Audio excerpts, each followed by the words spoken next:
bisa dapat dari ini. Sebentar, saya live-kan dulu di Facebook sebentar.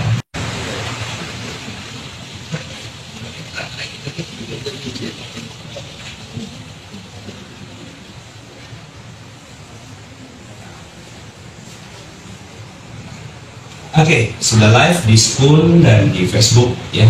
Dan alhamdulillah Bapak Ibu, senang sekali bisa ini adalah hari yang dititip oleh Allah Subhanahu wa taala untuk sama-sama kita syukuri, dan hari ini kita mensyukurinya dengan menuntut ilmu ya. Mudah-mudahan dengan kajian magnet rezeki ini kita semuanya diberikan rezeki yang berlimpah oleh Allah Subhanahu wa taala. Ngomong-ngomong, ini harinya hari Selasa, jamnya jam 9 ya. Siang ya, subhanallah ya. Jadi siang disempetin ya. Yang nggak kerja ngapain kerja? Capek kerja itu. Enakan bersenang. Jadi untuk apa manusia ciptakan? Bersenang-senang ya. Ngapain kerja, capek ya. Kalau saya mau udah nggak mau kerja ya. Maunya ngapain? Bersenang-senang ya. Dan itu adalah satu hal yang sekarang sudah mulai hilang dari kalangan kaum muslimin, ya enggak? Ya, padahal kita diciptakan untuk apa? Untuk bersenang-senang. Banyak orang yang bertanya pada saya, Pak Nas, ayatnya apa? Kok bersenang-senang? Ayatnya surat 2 ayat 35. Ya, coba boleh kita buka 2 ayat 35. Itu adalah ayat yang pertama kali diturunkan oleh Allah Subhanahu wa taala. Rangkaian ayat pertama kali yang diturunkan. Ya. Ayat yang pertama kali diturunkan, banyak orang berpikirnya Iqra, betul nggak? Itu betul ya. Ayat yang pertama kali diturunkan terhadap Nabi Muhammad Sallallahu Alaihi Wasallam. Ya. Itu ayat yang pertama kali diturunkan terhadap Nabi Muhammad Sallallahu Alaihi Wasallam adalah Iqra bismi rabbikal ladzi khalaq. Tapi kalau ayat yang pertama kali turun untuk manusia, ya surat yang diturunkan pada Nabi Adam alaihissalam. Nah, rangkaiannya itu ada dalam surat Al-Baqarah ya. Saya ambil yang 35-nya ya. Itu adalah rangkaian ayat yang pertama kali turun. Apa kata Allah ketika Nabi Adam bertanya, "Ya Allah, untuk apa saya diciptakan?" Ya. Apakah saya harus kerja keras, menanam, atau bagaimana? Ya Allah, apa yang harus saya lakukan? Apa kata Allah? Jawaban Allah dalam surat Al-Baqarah itu ya, yuk kita baca sama-sama. Bismillahirrahmanirrahim. Ayo sama-sama.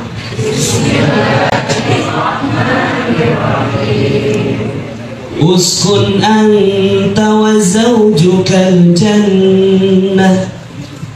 Uskun wa kula minha ragadan haitsu syi'tuma wa la taqraba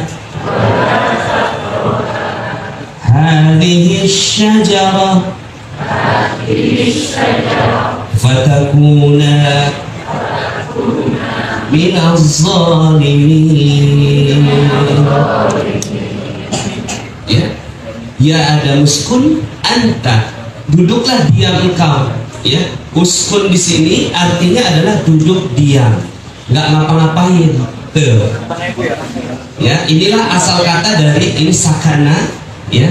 Kemudian kalau kita menikah mau ngapain supaya hidupnya sakinah ya, asal katanya ini duduk diam. Nah sekarang ini lagi pada duduk diam, ini namanya ya duduk diamlah, uskun ya.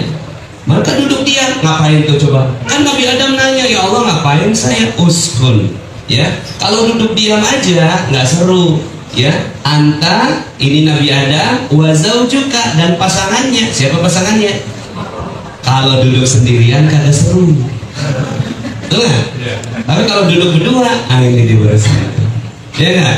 Itulah dia ya Allah tuh, uskun anta wa zaujuka al jannah, di mana? Surga. Ya, sudahlah duduk diem aja sendiri dan bersama-sama istrinya di dalam surga. Wakula, dan makanlah ya, nikmatilah. Wakula minha, di dalamnya itu ragadan ya, yang banyak ya. Laki baik, hai sushi tuma, dimanapun kamu temui. Dimanapun kamu temui itu, makan semuanya, nikmati itu. Nggak perlu bayar ya Allah, nggak perlu kerja ya Allah, nggak perlu ngutang ya Allah, nggak perlu. Ngapain ngutang? Ya. Wala takna, di sini titik nih, harusnya titik ya. Ini dititik oleh Allah dalam tafsir disebutkan ayat ini di stop sama Allah selama 500 tahun. Ya, ayat ini nggak Allah sambungin ya. Ini sampai 500 tahun surga, bro. Bukan 500 tahun dunia. 500 tahun surga sampai Allah ingin buat sebuah ya ujian. Ya, ujiannya apa? Ujiannya adalah ya, maaf. Ini saya setting dulu supaya tidak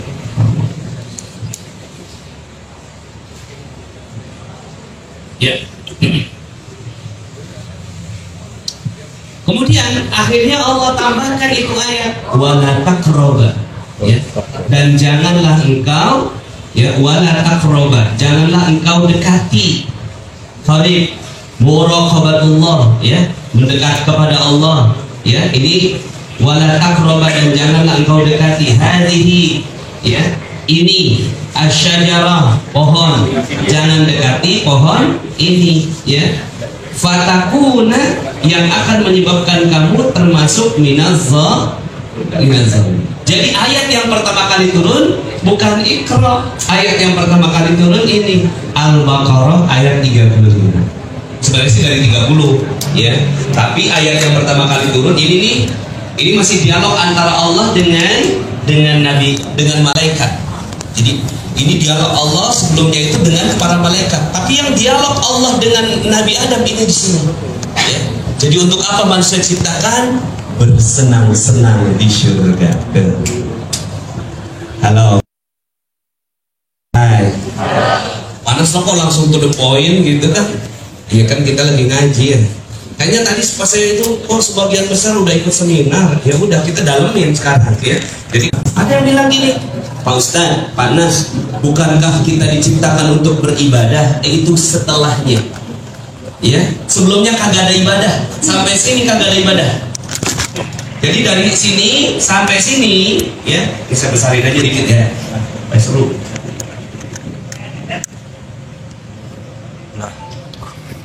Dari sini sampai sini, ini kagak ada ibadah. Jadi, ya, tidak diciptakan manusia untuk beribadah. Diciptakannya untuk apa?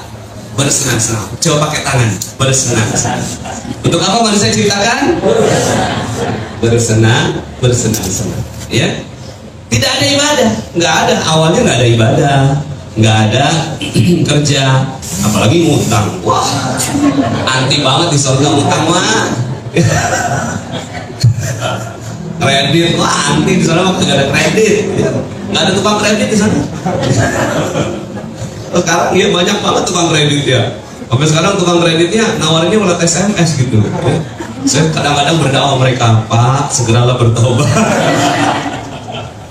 Tapi dia nggak dengar emang kerjaan dia, kok gimana lagi? Jangan-jangan yang SMS juga pesin kali ya, robot ya. Jadi diciptakannya kita untuk bersenang-senang. Jadi ya. Nah ini tidak ada ibadah sampai di sini, tapi setelah itu wala taqraba hadhihi syajarah, jangan sentuh ini pohon, malah disentuh, ya, malah disentuh. Lalu keduanya digelincirkan oleh syaitan dari surga itu. Fa'azallahuma syaitanu anha fa'akhrajahuma, dikeluarkanlah mereka berdua mimma kana fi, ya, dari keadaannya ya di dalam surga itu, ya. Kemudian apa kata Allah? Wa qulna bitu ba'dukum li ba'din adu, ya. Dan kami berfirman, turunlah kamu. Ya. Turunlah kamu. Nah, udah enak-enak di surga, kemudian disuruh turun. Ya Allah, ya. Karena apa? Ya, nanti kita akan bahas nih karena apanya, ya. Turunlah kamu, sebagian kamu jadi musuh bagi yang lain. Tuh akhirnya yang tadinya udah saling satu sama dan terhubung, ya kan? Di dalam syurga.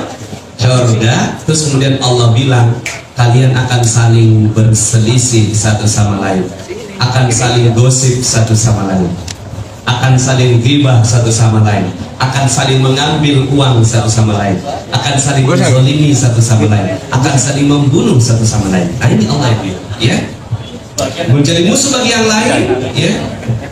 Walakum fil ardi mustaqarrun, dan bagi kamu ada tempat kediaman di bumi, ya. Wa mata'un, dan kesenangan ilahin, ya, kesenangan hidup ilahin sampai waktu yang ditentukan. Nah, yuk kita pelajari ayat ini. Ini kita belajar tafsir 2 ayat ini aja udah cukup, masya Allah. 2 ayat ini cukup. Sebenarnya kalau kita mau ngaji, ya, kita ngajiin 2 ini aja udah cukup, ya. Kita nggak perlu ayat yang lain, tapi subhanallah Allah ngejelasin. Tapi 2 ayat ini aja, masya Allah. Apa kata Allah? Turunlah kamu, ya. Akhirnya kenapa kita turun? Karena kita digelincirkan oleh syaitan. Jadi ilmu magnet rezeki itu mulainya dari ini doang, 35, 36. Ini magnet rezeki diturunkan semuanya jadi ilmu dari 2 ini doang. Jadi 101 jurus, ya. Jadi dari 2 ini aja, kemudian jadi pertama, manusia hidupnya untuk bersenang-senang. Makanya nanti saya lagi siapin judul bukunya Bahagia Tanpa Syarat, ya. Siapa yang mau bahagia? Kayaknya nggak semuanya, ya. Ada yang ngomong angkat tangan, persoalannya, ya. Siapa yang mau bahagia? Oh, semua mau bahagia, ya. Siapa yang mau duit?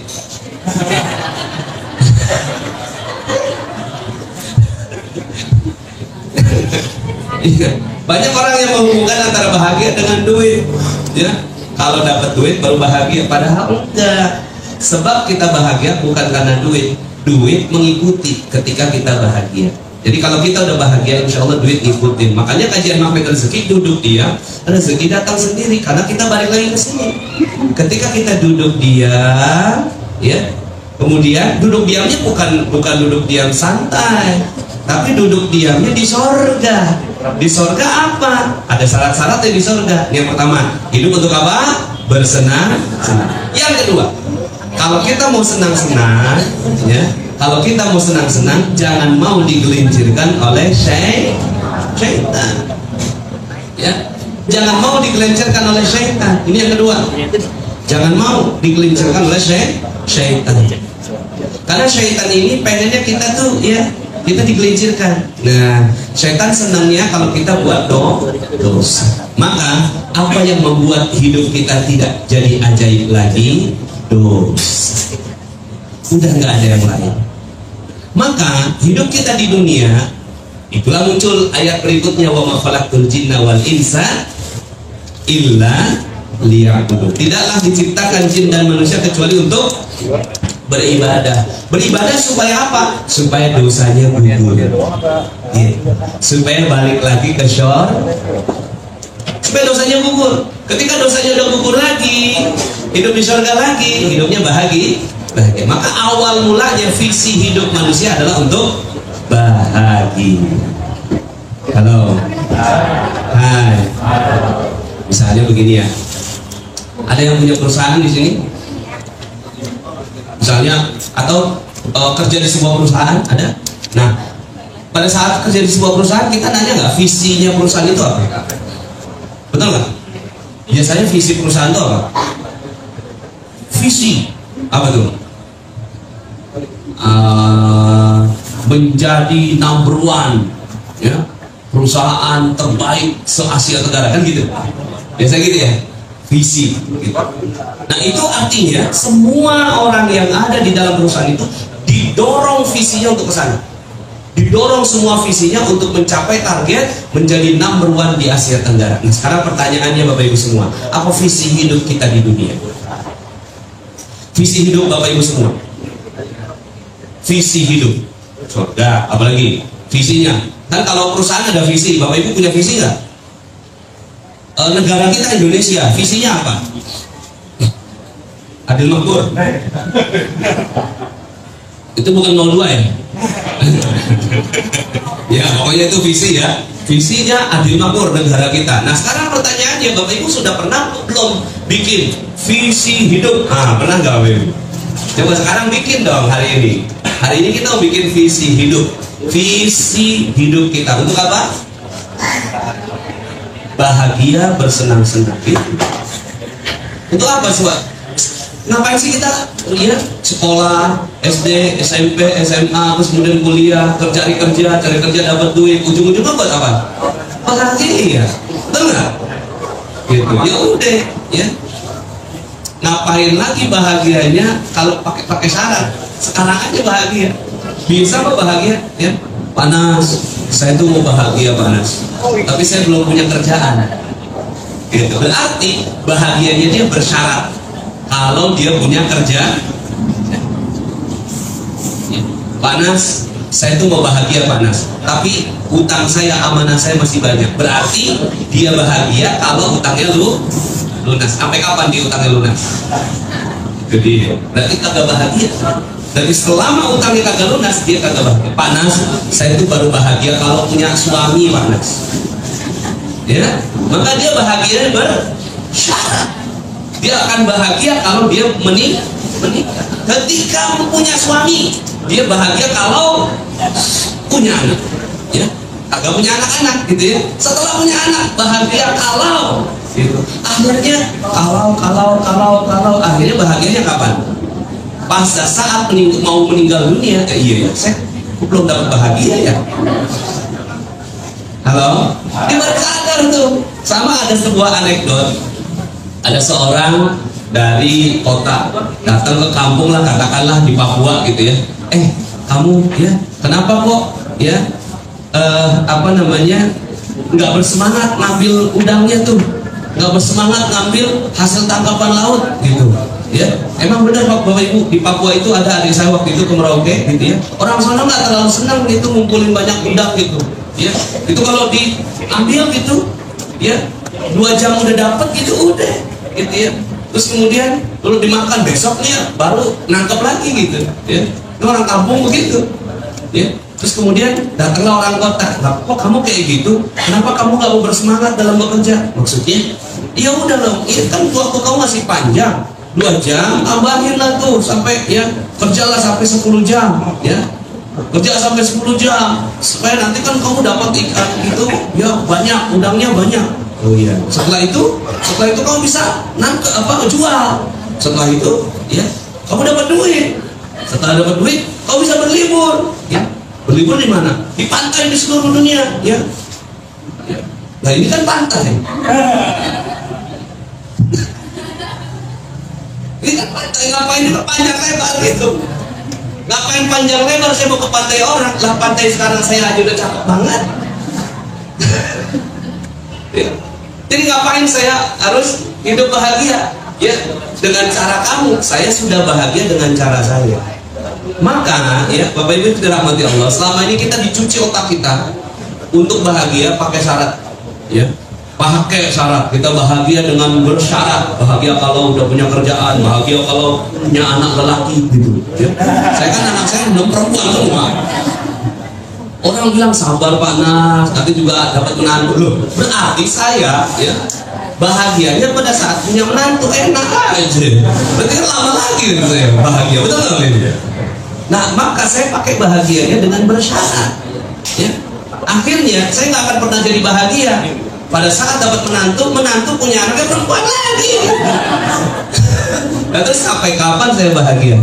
Maka saya memilih bahagia hari ini. Sama seperti si orang kampung itu, memang kelihatannya gaya hidup orang kampung itu agak ngotak banget, agak keren gitu loh, ya, agak metropolitan gitu loh, ya. Oh kayak gitu sih gaya hidup loh. Emang iya, kita mau ngapain? Kita kan bahagia, maka jadilah kita berbahagia. Satu-satunya syarat yang diperbolehkan untuk kita untuk bahagia adalah syaratnya satu, udah ada dosa, udah gitu. Kalau syarat itu terpenuhi, udah pasti bahagia banget, udah pasti bahagia banget, ya. Kalau kita udah nggak punya syarat, ya, syaratnya syarat dunia, tapi kita syaratnya syarat apa? syaratnya jangan punya dosa lagi. Kalau udah nggak punya dosa lagi, udah cobain dah, kagak perlu kerja beneran. Ya Allah enak, ya. Kalau kagak punya siapa di sini nggak punya dosa? Pantesan kagak bahagia. Tuh, ya. Pantesan kita kagak bahagia. Lah ini ayatnya kan begitu, ya. Dia udah di sorga, terus kemudian setelah itu Allah uji, jangan dekati pohon, malah dekati pohonnya, tergelincirlah dari syaitan, kemudian akhirnya dikeluarkan, kemudian turunlah kita, akhirnya jadi musuh satu sama lain. Akhirnya ya, yang tadinya kita ngambil satu aja itu untuk makan sendiri gitu, kemudian sekarang kita ngambilnya di banyak. Ketika ngambil banyak, yang lainnya kekurangan, akhirnya apa yang terjadi? Saling berselisih. Itu punya bagian gua loh. Siapa yang bilang? Ini kan laut Allah, ya. Siapa aja yang bersemangat dia yang dapat dong. Ya tapi kita gimana dong? Besok kita kagak ada undang lagi dong. Ada tapi udah masih kecil-kecil. Yang gede-gede gua udah ambil. Ayo gitu. Ada yang terjadi begini, ini yang terjadi. Ada yang serakah, ya. Ada yang nggak kebagian, ya. Terus kemudian, ya. Udah deh. Makanya turunlah para nabi untuk mengatakan kepada orang-orang yang serakah, jangan kayak gitu. Apa yang terjadi? Ya, orang-orang yang serakah itu kagak mau dengar. Sampai Allah yang mengazab mereka dengan gempa, ya, dengan ditenggelamkan dan seterusnya. Sampai sekarang kisah hidup manusia cuma begitu doang. Kisah orang kampung yang hidup di sorga, tapi dia ngotak, ya, pengen jadi orang kok. Nanti Bapak Ibu semua, ya. Kalau seandainya kita udah nggak punya dosa lagi, Masya Allah, semuanya yang kita jentikan jari aja datang, kagak perlu ngutang, kredit, beli bahkan, ya kita bisa datang sendiri. Itulah yang terjadi pada alumninya Magnet. Insya Allah, siapa yang mau hidupnya bahagia, katakan saya. Maka gimana caranya? Bersenang-senanglah, ya. Bersenang-senang syaratnya apa? Jangan ada dosa. Nah, jangan ada dosa ini ya harus dilakukan dengan berbagai macam upaya. Salah satunya adalah dengan membuka perisainya. Ya, buka perisainya. Karena gini, Bapak Ibu yang dirahmati Allah, kita nih ya ternyata demen banget buat dosa. Ternyata ini benar, ya. Emang teorinya mah gampang banget. Teorinya gampang banget, tapi ternyata manusia itu seneng banget buat dosa. Sehingga akhirnya kenapa judul materi ya saya tuh berjudulnya perisai rezeki. Waktu itu Mas Ipo tanya saya, Pak Nas, kenapa sih judulnya bukan perisai rezeki? Kenapa sih judulnya perisai rezeki? Perisai itu kan positif konotasinya gitu. Kenapa judulnya bukan hambatan rezeki? Dia bilang gitu, ya. Nah, bukan Pak Ipo. Kalau hambatan itu ada yang menghambat, kalau perisai itu dia cintai. Karena memang orang sangat mencintai perisainya. Dia pikir itu positif, padahal nggak positif. Halo. Hai. Dosa itu nggak positif, tapi bagi orang yang demen sama dosa, positif banget. Sehingga akhirnya dibawa kemana-mana itu dosa. Dibawa kemana-mana itu perisai. Dan dia berpikir bahwa perisainya inilah yang akan membuat dia hidup bahagia. Padahal tidak ada satupun kebahagiaan yang bawa perisai. Maka caranya untuk dapatkan rezeki, kalau dari atas, ayat dari atas turun ke bawah, ya. Kemudian ya kita ada di bawah, udah pasti kena airnya. Tapi ada orang yang nggak kena air. Siapa dia? Orang yang pasang perisai, orang yang pasang payung, orang yang pasang bendungan. Sehingga akhirnya apa yang terjadi? Dia ya air turun hanya melintas saja, dia nggak kena airnya. Maka gimana caranya untuk dapatkan air? Buka perisainya. Bagaimana caranya? Coba pakai tangan semuanya. Bagaimana caranya? Buka perisainya. Bagaimana caranya untuk dapatkan air? Kayak tentara gitu. Buka perisainya. Bagaimana caranya untuk dapatkan air? Buka perisainya. Bagaimana caranya untuk dapatkan air? Buka perisainya. Kalau air itu rezeki, bagaimana caranya untuk dapatkan rezeki? Buka perisainya. Kalau rezeki itu ada, kalau air itu adalah keajaiban, bagaimana caranya dapatkan keajaiban? Buka perisainya. Sesederhana itu. Buka perisainya. Tapi itu dia. Perisai adalah dosa-dosa yang kita cintai. Boleh dicatat. Perisai adalah dosa-dosa yang kita cintai. Bukan cuma sekedar kalau dosa yang kita nggak sukai mah itu bukan perisai namanya. Kita tahu nih kalau zina itu dosa, dan kita memang tidak pernah melakukannya, maka itu bukan perisai kita. Ya, itu bukan perisai kita. Kita tahu kalau, gitu ya, kita tahu kalau membunuh itu dosa, dan kita tidak pernah membunuh, maka itu bukan perisai kita. Halo? Jadi kalau ada yang nanya, Pak Nas, perisai saya itu apa ya? Gitu. Perisai kamu adalah, perisai kita semua adalah dosa yang kita cintai. Itu perisai. Kalau yang bukan kita cintai berarti bukan dosa, bukan perisai, sorry, bukan perisai, karena kita kagak cinta, mau gimana ceritanya? Ya. Ada orang yang cintai membunuh, ada loh. Orang yang pengennya bunuh aja gitu, pengen ngebunuh orang aja gitu. Bawaannya pengennya setiap ada orang, bom, gitu ada. Ya. Dan itu dia nggak ngerasa kalau itu tuh adalah dosanya dia nggak ngerasa loh. Oh saya happy kok. Ya, ada orang yang saya seneng banget lihat. Sekarang dilatihnya anak-anak main PUBG. Oh PUBG ya, PUBG. Nah itu kan PUBG itu ngelatih kita untuk membunuh, dan kita senang, happy. Diwujudkan rasa happy, diwujudkan rasa bahagia ketika ngelihat kepala orang ketembak dan kebelah dua, ya, gitu kan? Jebrok, gitu, masya Allah tuh. Nah, kalau dia udah kecanduan sama PUBG, itulah perisai dia.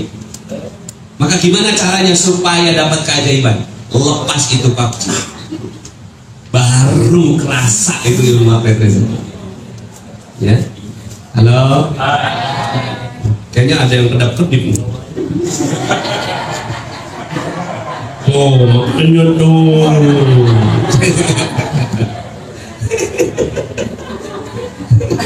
Iya benar. Maka kalau saat jadi kalau dia ditanya, lah panas ada nggak perisainya? Ada. Apakah panas nggak ada perisainya? Ada. Hal-hal yang sangat saya cintai tapi itu dosa. Dan itu ngilanginnya nggak gampang. Kayak Spider-Man. Pernah nonton nggak nih? Black Spider-Man, nempel yang hitamnya itu. Pernah tahu nggak? Nggak tahu. Udah ngaku aja dah, kita sudah semua dah. Suka film. Lah itu saya pernah nonton kan. Spider-Man hitam itu bagus itu, ya sebagai salah satu permisalan dari perisai. Nempel si hitamnya itu, terus kemudian untuk menghilangkannya itu nggak gampang. Perlu ada, ya, gelombang gitu ya.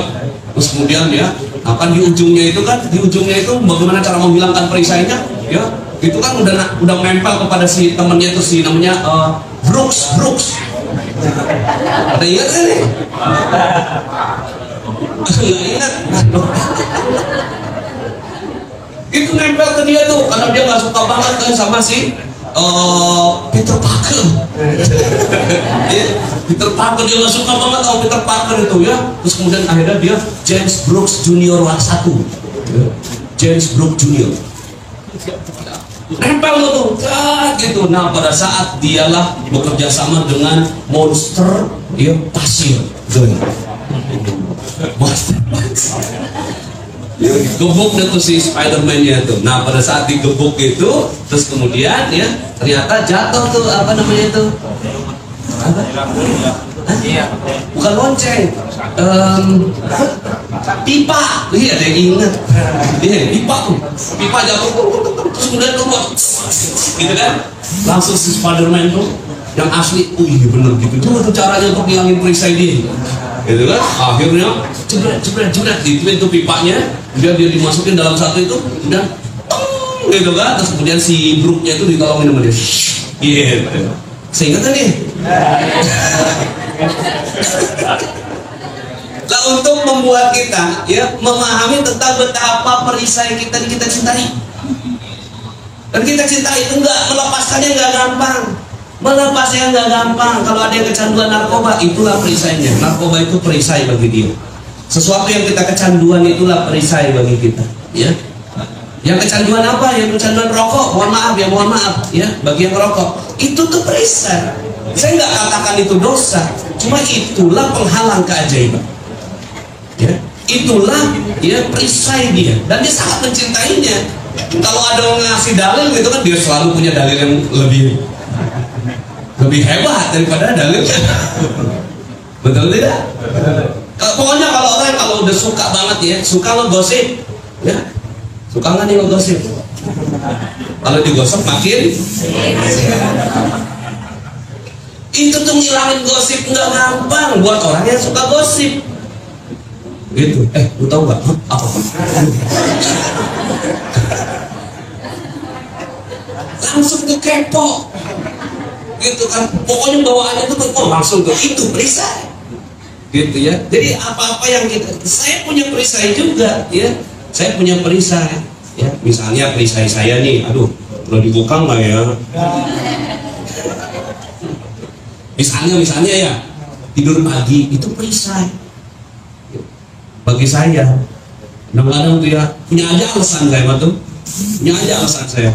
Semalam kan saya barusan nyetir dari Subang gitu, ya. Kemarin tuh saya ke pesantren anak, kan saya anak bagi dua, yang satu di Depok, tiga di Subang. Ya. Terus kemarin istri saya tuh kangen banget udah gitu ya. Ya udah dah saya ngomong sama pesantren, maaf ya pesantren Khairul Razikin tuh mereka kan motong hari Senin. Aduh, mohon maaf deh, saya harus nganterin istri saya dah, gitu kan. Nah, driver saya Bang Ilo, gitu ya. Ini multi talent gitu, multi talenta. Dia bisa nyembeli juga, bisa benerin listrik, ya. Bisa ngecat, bisa nyupir. Nah itu Bang Ilo tuh, ya. Akhirnya saya bilang, udah Bang Ilo, nggak usah ikut saya. Bang Ilo temenin ini deh. Takutnya ada apa-apa anak-anak motong kan enggak, ini udah biar saya nyetir sendiri deh tuh. Istri saya bilang, beneran ya udah bismillah, pergilah saya gitu ya ke Subang itu. Pulang Masya Allah, jalan Cikampek itu seru. Ya Allah, apa begini itu. Masya Allah, nyampe rumah baru hampir jam 12 ya. Terus langsung tidur kan, udah tidur gitu. Terus ya pagi-pagi itu Anggi, Ustaz udah nyampe mana? Bentar. Ini jamaah Ustaz udah pada datang, bentar. Nah itu perisai saya gitu ya. Alasannya ada. Bentar, Anggi mau kata paham ya gitu. Saya kan barusan capek gitu, nggak paham apa ya. Cuma jamaah udah pada nunggu. Seandainya saya turuti perisai saya sampai jam 11 siang, maka Bapak Ibu semua udah mulai resah dan gelisah menanti di sini melihat semut merah. Akhirnya muncul ya dari sana tuh turunan dosanya, ya. Terumbu karang, orang yang tersinggung, sakit hati, lalu kemudian sayanya diomongin, itu kan Ustadz apaan tuh, janjinya kagak tepat, macam-macam. Nah kayak gitu tuh. Gara-gara apa kita diomongin? Gara-gara kitanya kagak jaga perisai kita sendiri, gitu. Nah kita kalau seandainya diomongin orang, ya udah, itu adalah feedback dari orang bahwa kita tidak mau melepas perisai kita. Halo. Lepas perisainya aman deh tuh, kita kagak bakal diomongin orang gitu, kagak bakal disakiti orang, kagak bakal harta kita diambil orang, kagak bakal kita punya musuh sebagaimana ayat yang tadi. Kita bakal punya musuh, kenapa? Karena kita punya perisai itu, si hitam, si Black Spider-Man, Brock Junior. Halo. Panas tahu-tahuan aja. Nah kan saya mau ngisi materi, maka saya harus punya bahan. Supaya seru, kita gimana sih ngegambarkan lepas perisai itu tuh kayak gimana sih? Ya gitu, karena kita cinta betul sama perisai itu. Pokoknya apa yang kita cintai, tapi kita tahu kalau itu salah. Kita tahu kalau itu salah, tapi kita sangat cintai. Ini satu ya, perisainya ini. Yang nggak gampang adalah kita kagak tahu kalau itu salah dan kita sangat mencintainya, dan itu adalah perisai. Itu lebih nggak gampang melepasnya gitu. Dan itu yang nggak gampang. Makanya dalam training hal rezeki itu kita coba ngilangin gitu. Dan itu ketika orang mau diomongin, coba itu kan apaan? Emang saya punya dosa gitu. Contoh ya. Saya ngomongin nggak ya di live nih? Baik. Karena sebagiannya ceritanya aib. Baik. Nggak usah dah. Jadi penasaran. Kajian ini barusan lepas ini nih apa si itu Solim Ustaz ya, soalnya gimana, pernah ngebunuh nggak? Ya belum Ustaz. tapi itu ya, tapi dia tuh main pukul Ustaz ya, pernah Ustaz saya tuh dipukul sampai berdarah, pokoknya sudah nggak ada benda, pengen aja dah saya cerai gitu. Nah yang kayak gini-gini itu tuh cara nyelesainnya kalau kita sebagai seorang konselor itu pasti ada dosanya dia. Nanti dah ujung saya ceritain. Jadi jangan pulang sebelum sampai terakhir.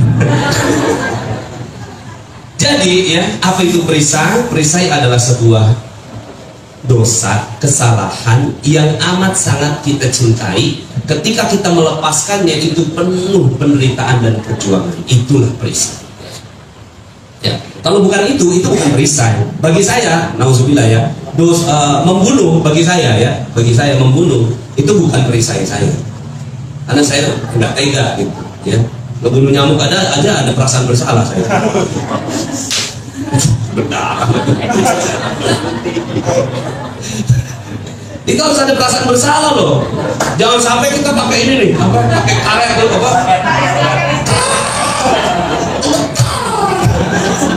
Udah ada yang nyangkut itu ya, ambil kayu itu nggak boleh ya, makanya main PUBG itu nggak boleh, main Mobile Legends nggak boleh. Pokoknya kalau ada yang games itu terus kemudian ada yang apa itu, aduh saya emang nggak tega ya kalau sana ada kayak gitu tuh ya. Terus kalau ya, itu bukan tipe saya, tapi ada orang yang suka dengan itu gitu.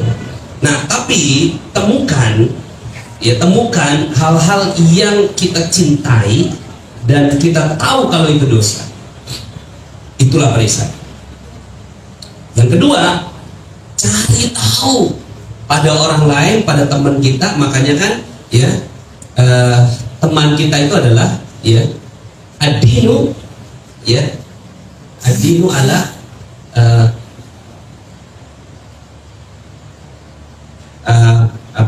agama seseorang itu adalah karena agama temannya. Khalili, apa terakhir Khalili, ad-dinu ala ya.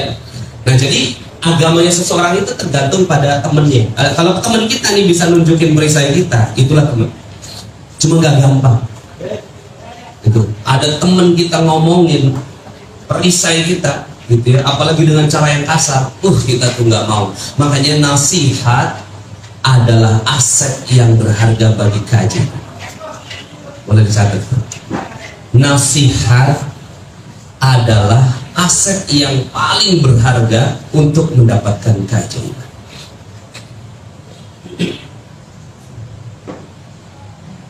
Berapa orang yang ikut nih? 42. Subhanallah. Mbak Wahana, bukan semua yang kita sukai itu perisai. Semua yang dosa yang kita sukai, nah itu yang dosa. Sekalian jawab dulu. Jadi kalau kita dapat nasihat, apa perasaan kita? Kalau kita dapat nasihat dari orang, dari temen gitu, kemudian ada rasa tuh kita nggak suka, nggak nyaman, itu perisai. Berarti itu perisai kita. Pulang langsung deh tuh mandi ya, mandi basah ya, mandi wajib, terus kemudian beristighfar, minta ampun kepada Allah. Kenapa kok saya tadi dapat nasihat, kok saya nggak suka dengarnya? Gitu. Dapat nasihat, kok saya nggak suka dengarnya? Itu malah gitu. Itu tuh perisai itu. Ya. Makanya kenapa pas buka Galaqut Ta'ala banyak yang nggak cocok. Halo. Pas dibuka kenapa kagak cocok? Ya karena itu nasihat yang pedes dari Allah. Ya, siapa di sini yang sering Galaqut Ta'ala? Merasa ayat itu pedes amat sih gitu. Betul nggak? Kenapa Galaqut Ta'ala itu nggak gampang akhirnya? Kenapa kita akhirnya, akhirnya harus kayak gini dah tuh, kita ngumpul, kita ya kalau kayak gini kan karena gratisan kagak pakai AC gitu. Yang pakai AC kan bayar. Tapi nggak apa-apa lah, artinya kita syukuri, makanya kita senang ngantor di sini karena ada masjid yang kita bisa pakai. Ya nggak apa-apa, nanti kita garpu tala bareng gitu di sini ya.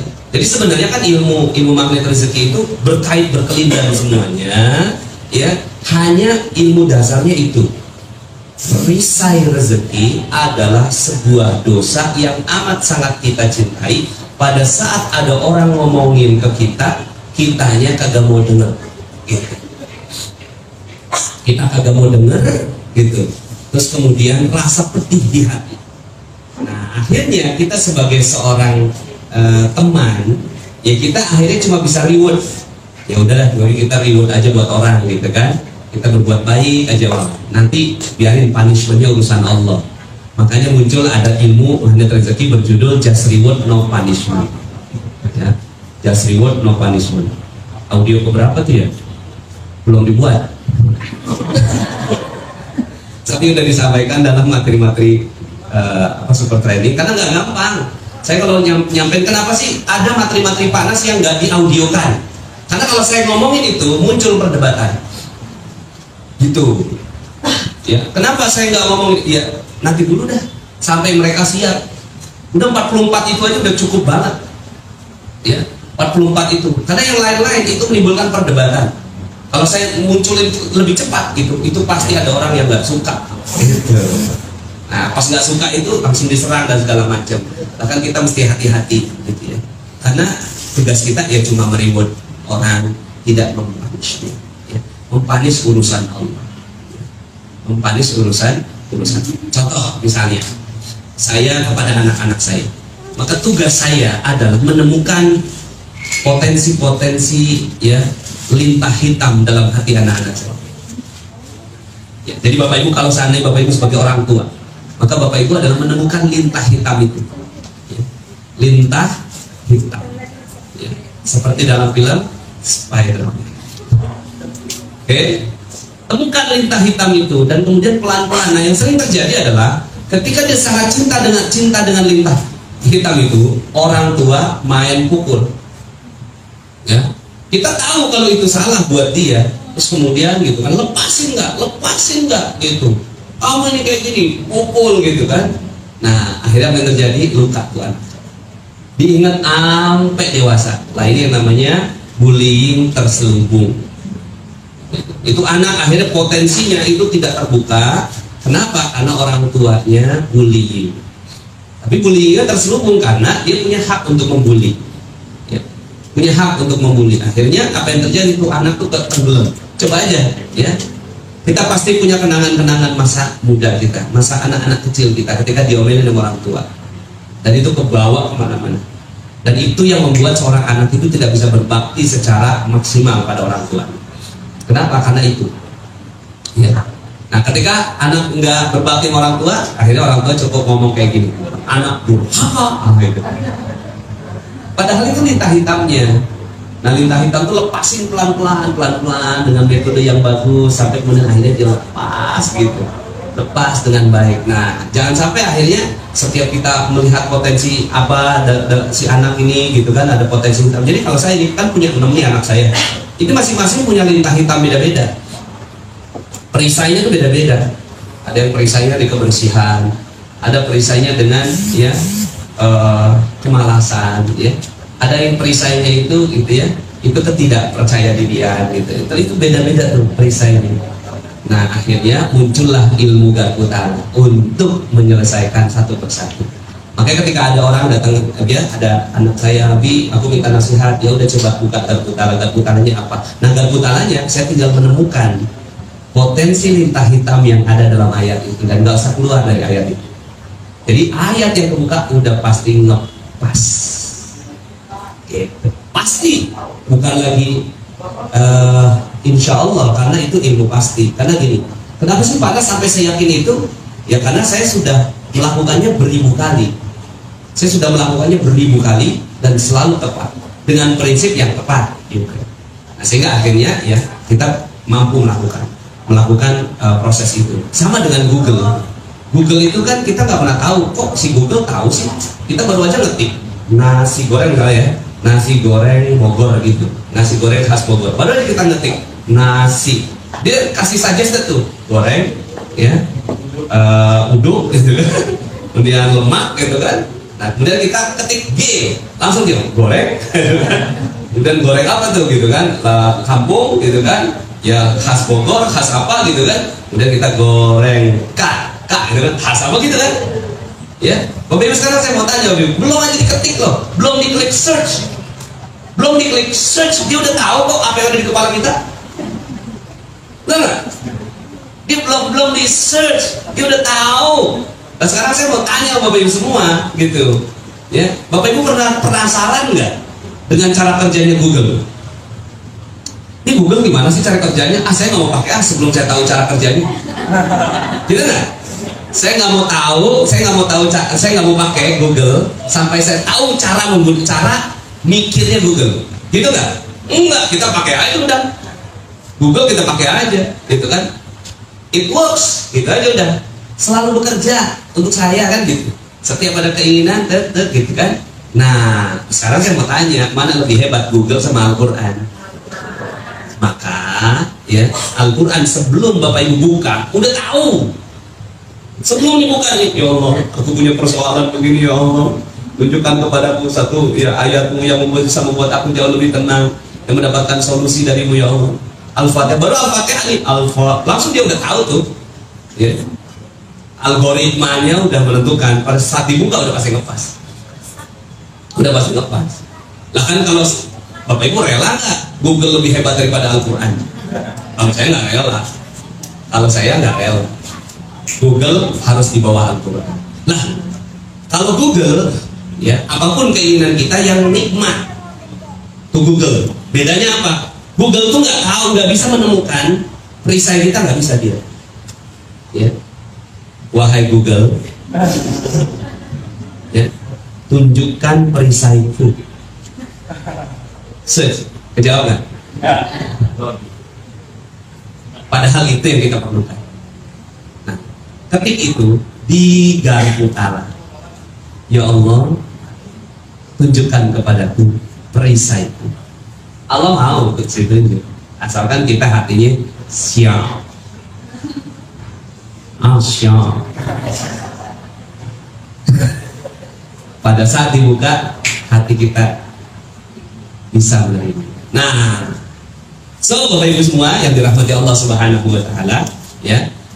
Kalau kita mampu melakukan itu, maka insya Allah, ya, perisai kita itu kita lepasin pelan-pelan, gitu ya, kita lepas gitu, nanti insya Allah Allah akan bersihin hati kita, ya, hati kita bersih, dia kayak lengket seperti itu. Ketika bersih, Allah kembalikan kita ke surga.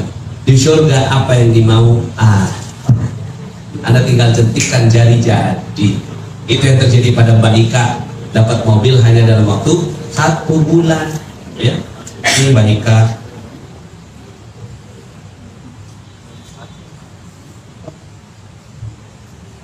Berkali-kali saya ikuti materi Mahal Rezeki, nggak paham-paham juga. Ini ada orang yang kayak gini. Tapi saya tidak menyerah. Alhamdulillah sebulan setelah pulang dari Mega Seminar Sukabumi, saya dapat hadiah mobil si Arfi gratis. Dapat hadiah. Ini dia hadiahnya. Hadiahnya mobil si Arfi gratis, ya. Masya Allah nih, ya. Kenapa? Allah tuh kalau kita lepas di lintas satu nih, gitu ya, itu Allah kasih hadiah, pasti Allah kasih reward, walaupun mungkin nggak semua, belum semua yang lintah hitam itu, ini baru dari satu sisi nih, cekrot gitu, buka sini, nanti Allah kasih rezeki, tapi setelah itu kan nempel lagi dia.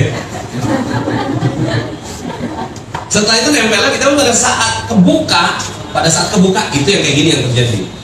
Setelah itu nempel lagi gitu, kalau lepasin yang sini dapat lagi keajaiban, nempel lagi gitu aja terus. Akhirnya kerjaan kita ya cuma ngelepas lintah hitam sepanjang hidup. Ya begitu deh. Makanya doanya kan kagak pernah beres. Rabbana zolamna anfusana gitu wa illam taghfir lana. Itu doa kagak pernah beres. Itu doa yang nggak pernah dikabulkan oleh Allah. Bukan nggak pernah dikabulkan, nggak pernah beres. Dikabulkan, nempel lagi, kabulkan, nempel lagi. Makanya doa itu paling panjang, ya. Makanya ada satu doa yang sampai sekarang tuh kita kagak nggak ngamalin juga sih doanya Nabi Sulaiman misalnya. Rabbi firli wa habli mulkan la yanbaghi li ahadin min ba'di. Ya Allah ampunilah aku. Semuanya selalu ampuni aku dulu. Buka perisainya dulu. Ya Allah ampuni aku, ya, dan aku minta reward. Gitu. Berikan kepadaku, ya, kerajaan yang tidak pernah diberikan kerajaan sebesar itu sebelum dan sesudah aku. Akhirnya dikasih sama Allah. Maka kalau kita udah diampuni itu, lepas tuh lintah hitamnya, Allah kasih. Nah makanya doa itu jarang kita doakan. Yang sering itu doanya Nabi Yunus, la ilaha illa anta subhanaka inni kuntu minal ngaku dosa juga. Nabi Yunus ngaku dosa. Ya udah, ya Allah saya ngaku salah dan sekarang saya berada dalam kegelapan, ya kegelapan paus. Nah kita ketika utang kita kagak lunas, utang kagak dibayar orang, ya gaji kagak naik-naik, kerjaan kagak ada, proyek kagak beres gitu, itu kita berada dalam kegelapan, ya kegelapan ikan paus itu. Maka apa caranya? Buka perisai la ilaha illa anta subhanaka inni kuntu. Ini ada juga nih, ya. Oh ya, yang tadi saya mau ceritain prosesnya dah. Mungkin ada yang belum pernah dengar. Mbak Ika ini, dia perisainya adalah dia punya beberapa perisai. Ketika dia dapat terima materi ini, kemudian dia tanya, apa yang saya cintai, apa yang saya cintai, dan saya tuh nggak bisa ngelepasin gitu. Ternyata kerjaannya dia kerja di sebuah tempat yang riba gitu. Ya itu bagi dia, dia hidup di situ, dia dapat gaji tiap bulan dari situ, gitu ya. Dan dia enak tiap bulan tuh cemplung duit, ya tiap bulan tuh cemplung gitu. Dia tinggal datang ke ini doang kok, ke kerjaannya doang kok. Habis itu melayani orang, akhirnya udah digaji, udah selesai, kan gampang. Tapi ketika dia dengarkan materi ini, dia merasa bahwa ya Allah, ini jangan-jangan lintah hitam saya. Dibukalah lintah hitamnya dengan tidak mudah. Apa yang terjadi? Kan bulan depannya kan gak dapat gaji. Halo. Akhirnya banyak yang nyalain dong, ilmu magnet rezeki ini ya. Akhirnya bikin saya gak punya gaji. Halo. Lepas. Pada saat lepas ini datanglah ke ibunya. Pas datang ke ibunya, minta ridho sama ibunya, gitu kan. Marah ibunya. Kenapa kok kamu keluar dari kerjaan gak izin-izin sama ibu, sama bapak? Durhaka. Lepas dari satu perisai, masuk dalam perisai berikutnya. Langsung dia bilang, ya Allah, yang memakai rezeki gini banget. Tuh, akhirnya ya Allah, gitu kan. Dia keluar dari, makanya dia bilang kagak paham-paham nih materi rezeki. Gitu, kok kayak gini sih gitu. Dan itu sebelumnya ada cerita-cerita lainnya. Nah salah satunya ini nih gitu. Akhirnya dia setiap, nah pada saat itu, saat dia lagi berantem sama orang tuanya karena dia resign dari pekerjaan, datanglah dia ke Mega Seminar Sukabumi. Pada saat di Mega Seminar Sukabumi itu materinya cuma 2 jam, tapi nyangkut banget di dia. Sama kayak gini nih kan, kita materi kadang-kadang tuh ya materi cuma sebenarnya cukup 2 jam, sejam gitu, asalkan hati mau nerima aja gitu. Cuma kalau hati nggak nerima, mau 3 hari gua pulang kagak ada apa-apa tuh, mana rezeki gitu ya. Jadi bapak ibu sekarang ini aja gitu ya, kalau memang hati nerima mah insya Allah bismillah dapet gitu, dapet keajaiban gitu kan, asal mau praktek gitu. Nah pas pulang dia garpu tala, ya Allah apa perisaiku berikutnya gitu. Pas dibuka ibunya gitu. Ibu bapak, oh ini dia, karena ibu bapak kagak ridho. Akhirnya dia datang ke rumah orang tuanya, minta ridhonya. Pak Bu minta ridho, enggak. Besok datang lagi minta ridho, enggak. Minta ridho, enggak. Minta ridho, enggak. Minta ridho, enggak. Ya kadang-kadang enggak datang gitu, telepon minta ridho, enggak. Enggak aja udah sampai sebulan loh nggak dapat ridho dari orang tua. Sampai akhirnya ya di hari itu suaminya datang, mah kamu nggak usah beli mobil. Kenapa? Aku mau beli mobil, aku dapat mobil gratis gitu dari bos gitu. Mah beneran nih ini mobilnya. Ceritanya Pak Gombar ini driver, bukan manajer, bukan direktur, driver. Bosnya itu ya punya pabrik ya, orang Taiwan, Cikarang atau di mana lah, daerah Bekasi itu. Kemudian pas lagi ngobrol di warung kopi gitu, di coffee shop, kan beda ya warung kopi sama coffee shop. Ya iyalah, kopi itu 5.000, black coffee 75.000. Candlelight dinner, tahu nggak nih candlelight dinner? Itu 600.000. Tapi kalau makan malam pakai lilin 15.000.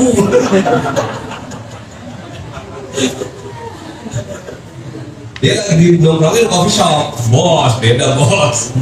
Gimana ngerokok si bosnya ini? Ngomong sama Bar, lu pakai mobil itu terus Bar? Iya bos. Istri lu pakai apa Bar? Pakai motor bos. Kalau hujan gimana? Ya basah bos. Lu bawa pulang lagi? Hah? Bawa bos? Iya. Gue mau ganti mobil baru. Itu udah gitu doang, udah keajaiban tuh. Kayak gitu doang keajaiban, pulang dah, bawa di mobil gitu, bawa gitu. Ya. Akhirnya ya ternyata udah 6 tahun di mobil gitu. Dia tuh di keluarga dia tuh kalau udah punya 6 tahun tuh udah nggak pantas gitu. Nah dia pengen, ya udahlah pengen bikin happy driver gue gitu. Saya nanya sama Mas Gombar ini, Mas Gombar kerjanya udah berapa tahun sama dia? Mungkin 5-10 tahun kali. Kagak panas, baru 1,5 tahun. Di luar logika. Di luar logika baru 1,5 tahun dapat mobil kayak gini gitu. Bos kayak gimana gitu.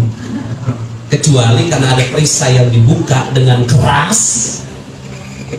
Akhirnya bawa dari mobil ini ke ibunya sama bapaknya. Pak Bu minta ridho.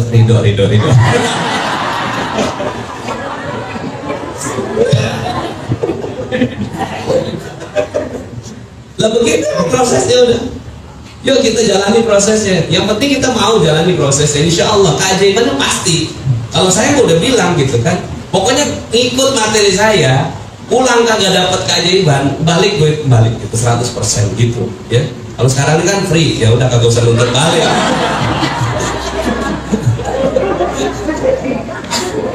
Padahal sampai saya yakin itu ya iya emang begitu. Kita ya ilmu tuh mesti yakin gitu. Kalau saya tuh ya, keyakinan itu kan ada 3 level. Ilmu yakin, ainul yakin, hakul yakin gitu.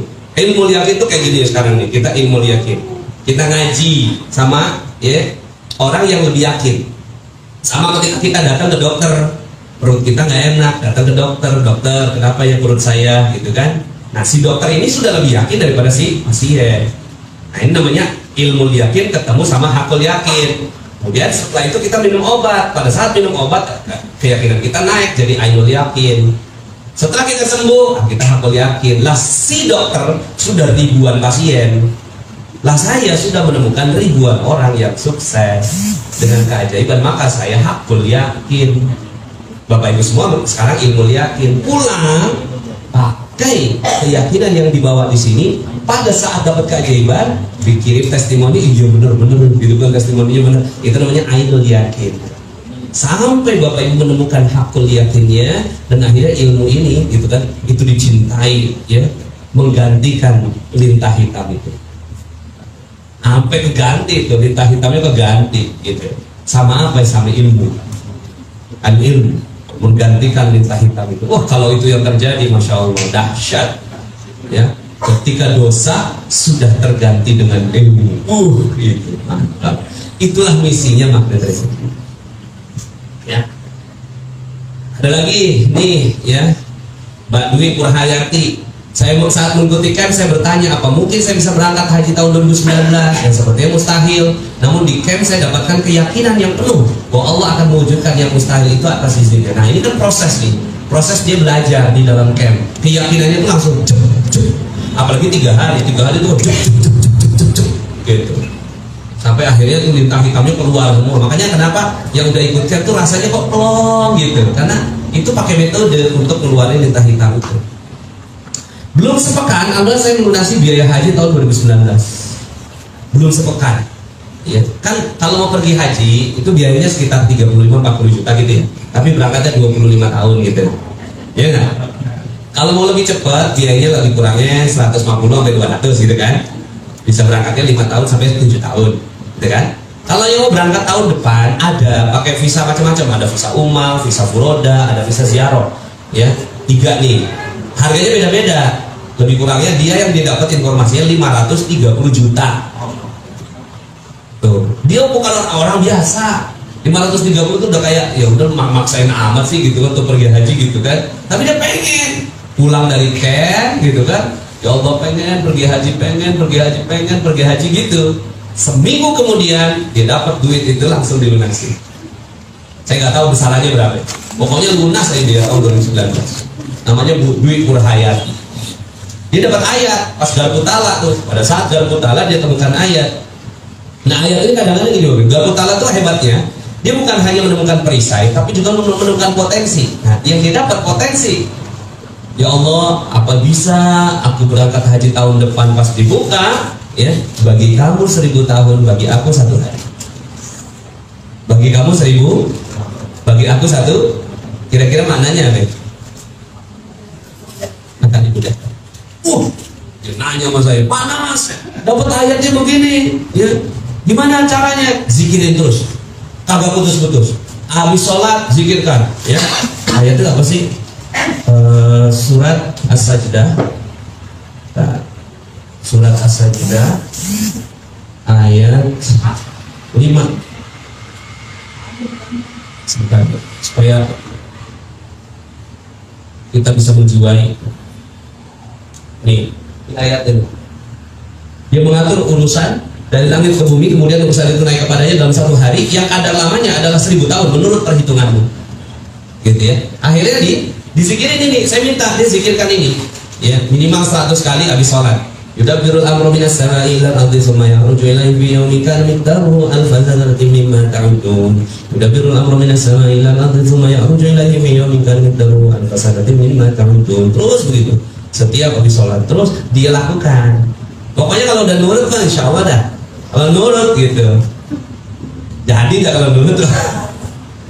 Ada yang kagak nurut? Ada. Ya. Kalau dia alhamdulillah nurut. Disikirin terus sama dia, disikirin gitu kan, sampai akhirnya bergetar jiwanya dia gitu, bergetar lah ayatnya dahsyat. Pengen pergi haji, bagi kamu 1000 tahun, bagi aku cuma 1 hari. Maka apa yang terjadi? Yang terjadi adalah ya ini ya, bukan hanya sendiri, dia berdua sama suaminya. Dia habis camp itu mintanya cuma sendiri. Habis camp, mintanya cuma sendiri gitu. Ini hari ini sekarang nih Bapak Ibu, dia sekarang lagi ada di Mina nih hari ini gitu. Lagi ada di Mina. Yakin banget sama ilmu ini.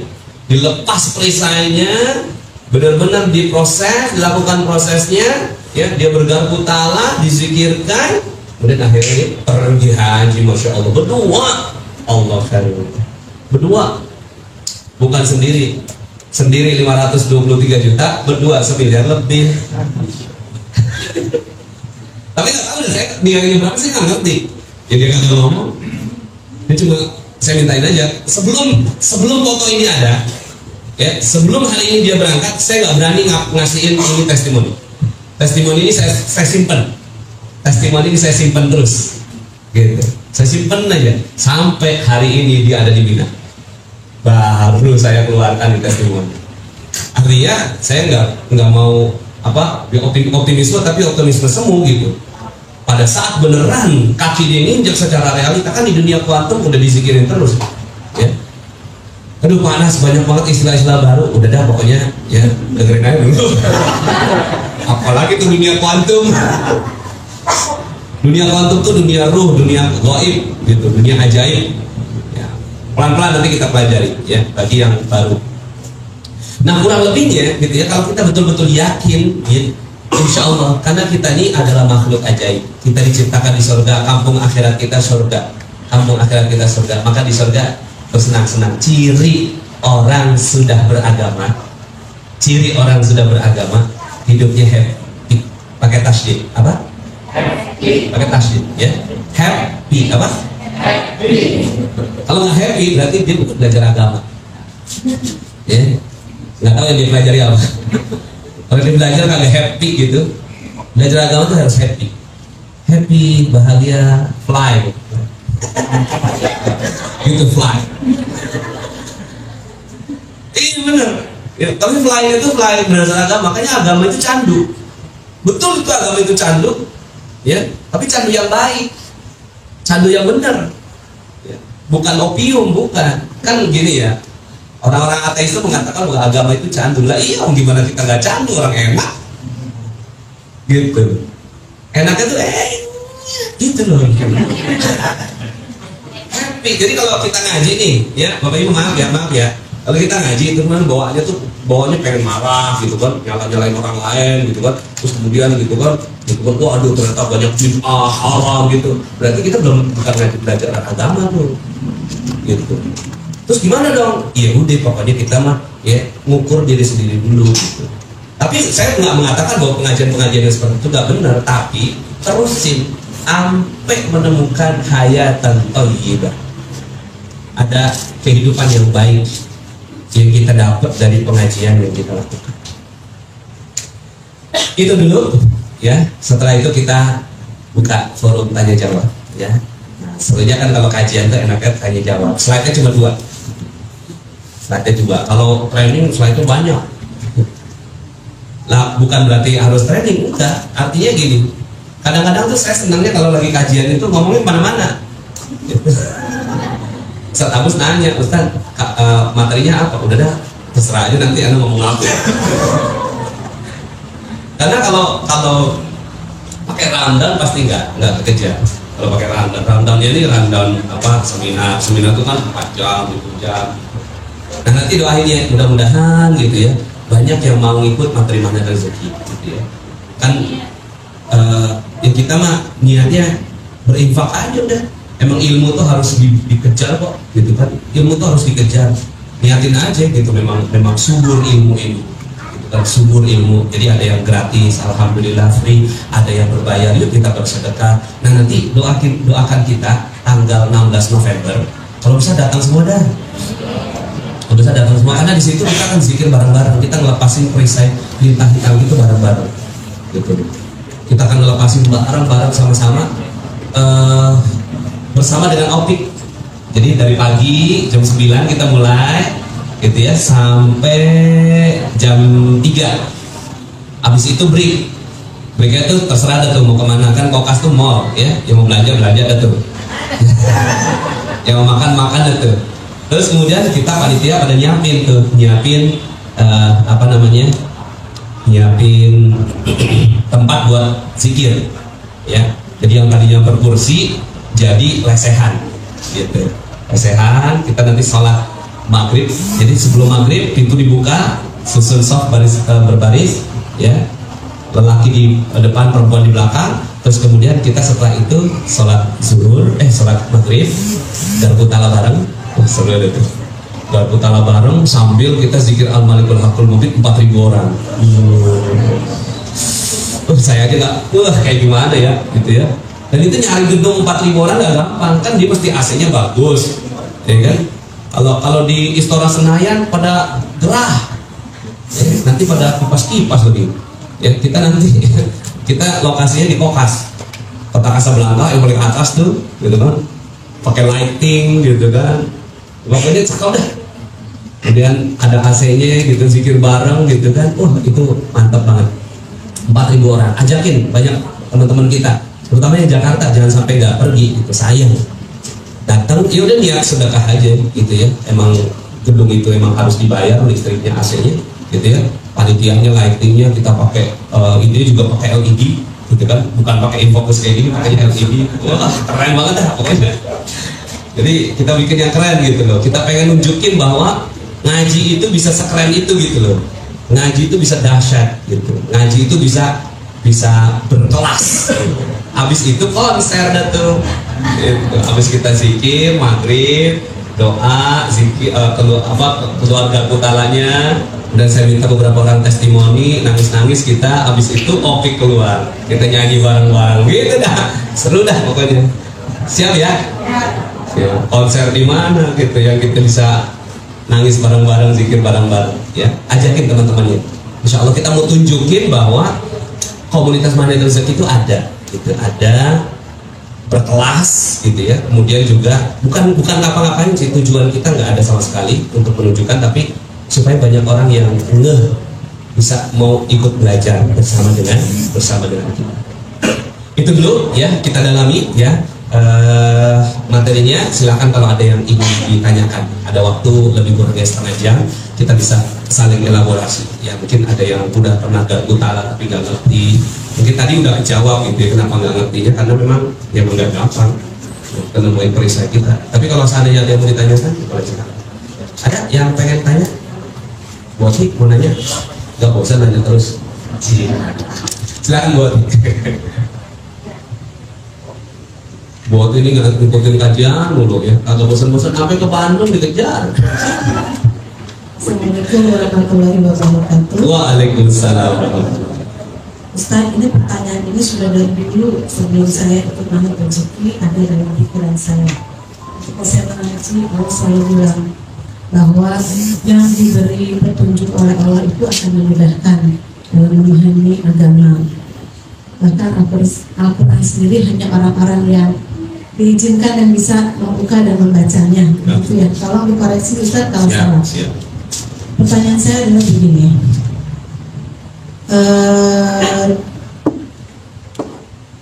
Bagaimana Allah itu memilih orang-orang yang diberinya petunjuk?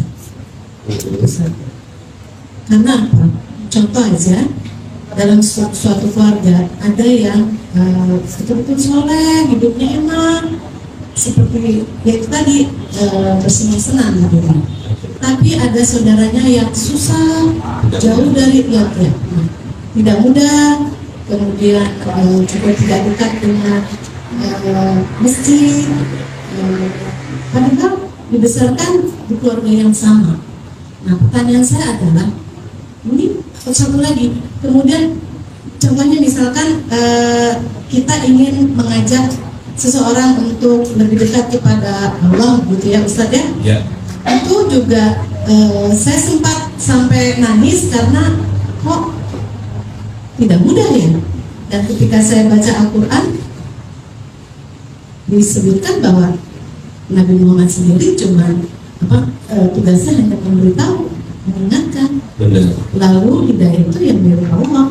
Ya. Pertanyaan saya, bagaimana caranya Allah berkenan memberikan hidayahnya? Itu Bagaimana Allah berkenan memberikan hidayahnya pada kita? Iya, bukan hanya pada kita, mungkin pada orang-orang yang selalu kita doakan juga. Oke. Begitu. Ya. Ya ayatnya jelas ya. Yudhillu may yasha wa yahdi may yasha. Allah akan sesatkan siapa aja yang dia mau, dan Allah akan berikan petunjuk siapa aja yang dia mau. Gitu. Jadi memang kehendaknya Allah. Dan memang hidayah ini mahal sekali. Hidayah ini mahal. Nah, sepanjang kita mau menghargai hidayah, hidayah itu harganya 1 M, ya, 1 M, ya. Mau 1 M, ya, mau. Hidayah itu sebenarnya ya, dia mahal, tapi diperolehnya dengan kemauan. Tadi ayat yang Bu Oti sebutkan udah benar nih. Ya, ini kan, ini 69. Ini kan tadi kan Bu Oti sebutin ini sebenarnya itu udah jadi jawaban. Walladzina jahadu fina lanahdiyannahum subulana wa innallaha lama'al muhsinin. Dan orang-orang yang berjihad itu bersungguh-sungguh untuk mencari keridhaan kami, benar-benar akan kami tunjukkan. Benar-benar akan kami tunjukkan kepada mereka jalan-jalan kami. Dan sesungguhnya Allah benar-benar beserta orang-orang yang berbuat baik. Jadi ada 2 syarat di situ. Ada 2 syarat. 1, berjihad dan sungguh-sungguh. Artinya Bapak Ibu semua kesini ini pasti ada jihad di sini. Ya, nggak mungkin Bapak Ibu nyampe di sini kecuali karena kemauan dan kesungguhan. Orang-orang yang nggak kesini emang nggak sungguh-sungguh, gitu ya. Orang-orang yang masuk di Spoon dan di Facebook itu pasti juga berjihad, betul tidak? Yang di Spoon dan Facebook, halo? Jawab ya kalau iya betul ya. Ya. Ada bersungguh-sungguh nyiapin waktu, minimal di depan apa pas di kantor sambil pakai earphone gitu kan, gitu ya. Tapi bersungguh-sungguh, gitu. Tuh, hai, tuh, halo. Iya betul Pak Nasri, benar. Iya, orang-orang yang bersungguh-sungguh, makanya bersungguh-sungguh jihad. Makanya kalau saya mohon maaf ya, ya memang ilmu itu benar-benar harus dikejar. Dia yang ngejar. Kadang-kadang gini Bapak Ibu ya, ada beberapa keluarga saya juga yang dia ngelihat saya tahu dan dia ngerasa bahwa ya udahlah saya udah tahu lah ilmunya gitu ada. Bahkan istri saya sendiri gitu ya udah tahu lah kan saya hidup bersamamu, kata istri saya begitu gitu. Tapi pada saat, makanya istri saya tuh dia senang kalau saya tuh lagi ceramah, kalau lagi khutbah, kalau lagi di panggung, karena ada rasa yang berbeda. Ya makanya kemarin tuh yang pas khutbah Idul Adha gitu kan, anak saya kan masih bayi, akhirnya nggak bisa ngikut saya gitu kan. Kadang-kadang istri saya tuh ya Allah pengen banget gitu khutbahnya tuh Abi gitu. Idul Adha, Idul Fitri itu aku tuh bareng sama Abi gitu kan, kata istri saya tuh gitu. Tapi memang ada anak mau gimana, akhirnya dia bilang, kan ada sekarang fasilitas pool tuh, bagus pool nih sekarang apa sinyalnya juga bagus, walaupun tadi sedikit putus tapi bagus lah ala melihat. Nah itu tuh istri saya aja ikut camp tuh yang ke-10, yang pertama, kedua, ketiga udah dah aku udah tahu ilmunya gitu, 4, 5, 6 udah dah aku udah tahu ilmunya, sampai saya masukin ke grup nih, mau nggak aku masukin grup apa, grup alumni, biar Umi tahu apa sih hasil dari alumni dari yang camp. Pas dia baca itu langsung dibilang, aku mau dong ikut camp gitu. Mau dong aku ikut camp gitu. Ya udah saya bilang, ya udah. Pokoknya kamu ikut 3 hari, 2 malam. Jangan nganggap bahwa aku tuh suamimu. Aku trainer. Iya. Pokoknya jangan ya kalau mau foto berebut sama yang lain. Itu enggak bercanda. Saya ngomongnya gitu sama istri saya gitu. Akhirnya ikut ya, bersungguh-sungguh meluangkan waktu 3 hari dan nggak boleh pegang HP gitu, bersungguh-sungguh. Artinya memang ilmu itu syaratnya begitu. Ada adik saya gitu ya, bolak-balik saya ajakin camp nggak mau, berkali-kali nggak mau ya, sampai camp yang ke-28 sampai camp yang ke-28 dan saya nggak begini, kan saya bisa ngomongin ilmunya gitu. Apa sih tinggal dikasih aja? Ya nggak beda dong kalau sudah ngobrol sambil ngopi bareng gitu, juga sambil WA-an. Kalau kayak gini kan beda, kita buka dengan bismillah gitu kan, kemudian bapak ibu datang serius sungguh-sungguh, beda. Maka saya bilang udah datang sama istrinya 3 hari, lepasin semua gitu kan, lepasin semua aktivitas kamu karena emang harus dengan sungguh-sungguh. Baru dia bilang, oh iya ya, saya baru paham kenapa saya baru itu sekarang gitu. Jadi sungguh-sungguh. Jadi udah emang nggak bisa. Jadi misalnya kita doain orang, ya udah kita cuma bisa ngedoain. Nabi aja ya pada pamannya Abi Thalib itu cuma bisa mendoakan ya. Jadi mayasya ya, hidayah itu tergantung ya Allah yang mau kasih. Yang kedua, tapi ada syarat yang kedua. Wa inna Allah la ma'al muhsinin, dan sesungguhnya Allah benar-benar beserta orang-orang yang berbuat baik. Nah maka ya ajak aja dia berbuat kebaikan terus, nanti hidayah Allah masuk gitu. Jadi ada 2 syarat, kesungguhan dan selalu berbuat baik. Makanya kenapa sih materi magnet rezeki itu sederhana kayak disiplin kata gitu. Kenapa sih materinya sederhana? Itu sederhana tuh disiplin kata gitu ya. Karena itu jadi syarat bagi saya. Dia benar-benar mau ngamalin magnet rezeki kalau katanya udah berubah. Jadi kalau susah udah diganti dengan tidak mudah, itu berat diganti dengan tidak ringan, sakit diganti dengan tidak sehat. Orang-orang yang di sekitar saya tahu yang mana yang sudah magnet rezeki. Iya, siapa sih orang-orang yang disiplin kata. Orang-orang yang disiplin kata. Karena ini dalilnya. Hidayah akan datang manakala dia berbuat baik, termasuk dengan kata-katanya sendiri. Satu yang saya kan nggak mungkin bisa melihat kegiatan dia, tapi saya bisa melihat kata-katanya dia. Dan saya bisa merasakan kata-katanya dia. Jadi kalau ada orang sekitar kita gitu kan ngomong, aduh saya mau pergi ke rumah sakit nih. Oh, berarti belum ambil rezeki gitu. Mau pergi mana? Mau pergi ke rumah kurang sehat, itu baru materi. Jadi artinya memang ini syaratnya dua, ya. Syaratnya dua. Tadi itu yang 1M itu tadi juga boleh. Mau. Oke, kedua. Kita ada pertanyaan? Kalau ada, alhamdulillah. Ya. Silakan. Assalamualaikum warahmatullahi wabarakatuh. Waalaikumsalam warahmatullahi wabarakatuh. Terima kasih atas waktu yang diberikan kepada saya. Kebetulan saya dapat informasi mengenai rezeki pertama dari teman, kemudian baca bukunya, dan sampai akhirnya saya bisa ikut training di Balai Sudirman. Oke. Dari sini kemudian alhamdulillah saya ikut training itu, kemudian saya merasa bahwa rezeki apa yang kita dapatkan itu biasa-biasa saja. Oh, jadi sepulang dari acara Mahada Rezeki biasa-biasa aja? Ya, walaupun itu sebenarnya kalau boleh saya akui bahwa ini lebih biasa dibandingkan dengan hal yang biasa. Jadi dalam persepsi saya masih menganggap bahwa ini adalah hal yang biasa, ini adalah hal dari usaha saya. Pertanyaan saya adalah bagaimana caranya supaya kita itu bisa merasakan bahwa ini adalah sebuah keajaiban yang kita terima dari keajaiban rezeki yang kita terima. Dan bagaimana caranya mungkin kita merawat apa yang sudah kita dapatkan, merawat dalam arti keajaiban-keajaiban yang sudah kita terima.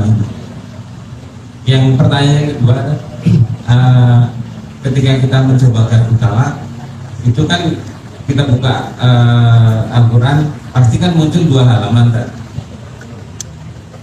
Nah, di situ ayat mana yang harus kita tentukan untuk kemudian kita jadikan? Begitu kita terima. Dengan siapa tadi, Mas? Tulus. Mas Tulus. Pak Tulus, udah dengerin audio di channel? Udah berapa banyak? Sampai 38. Oh iya, berarti udah banyak yang dengar ya. Oke, nah ini ada juga kasusnya Mas Tulus ya. Saya setelah mendengarkan itu kok hidup saya tuh biasa-biasa saja gitu. Nggak ada yang sesuatu yang wah gitu, tapi saya udah syukuri sih gitu ya kan gitu ya, kurang lebih. Saya udah syukuri, tapi kok kayak nggak ada yang ajaib, kayak si Mbak Ika ini kan ajaib ya. Dapat mobil gratis itu kan ajaib gitu. Bu ini kan ajaib juga kan gitu. Pengennya kan kayak gini ya.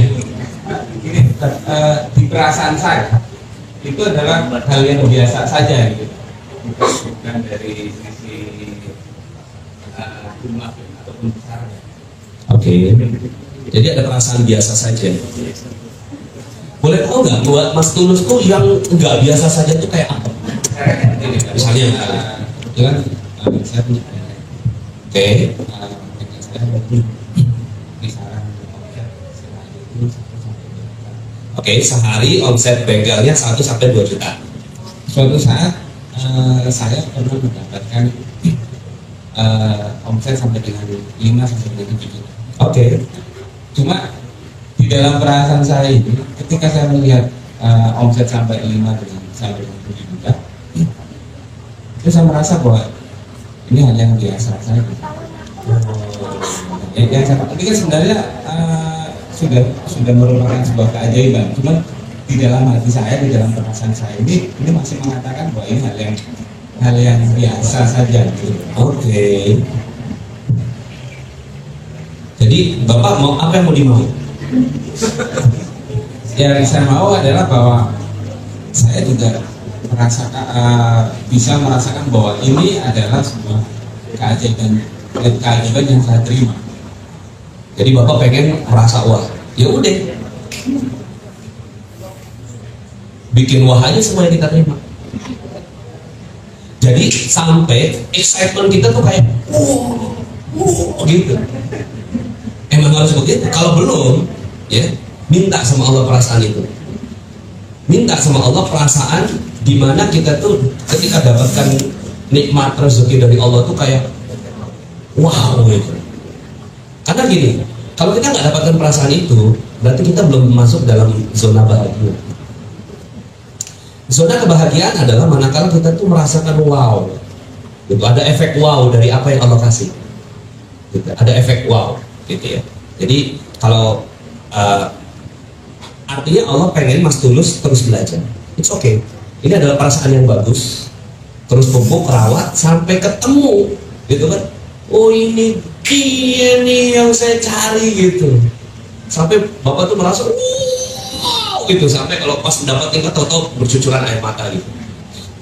Karena gini, kadang-kadang bagi orang lain itu sesuatu yang biasa, tapi bagi dia itu sesuatu yang wah banget gitu. Atau sebaliknya gitu. Bagi orang lain itu wah, tapi bagi kita sendiri biasa banget gitu. Perasaan wow itu adalah perasaan syukur, nikmat yang luar biasa. Maka terus minta sama Allah, gitu ya. Terus minta. Bagus sih kalau di garpu lain, gitu ya. Ya Allah, kenapa kok saya ketika dapatkan keajaiban darimu, nikmat yang lebih besar, kok saya merasa bahagia saja?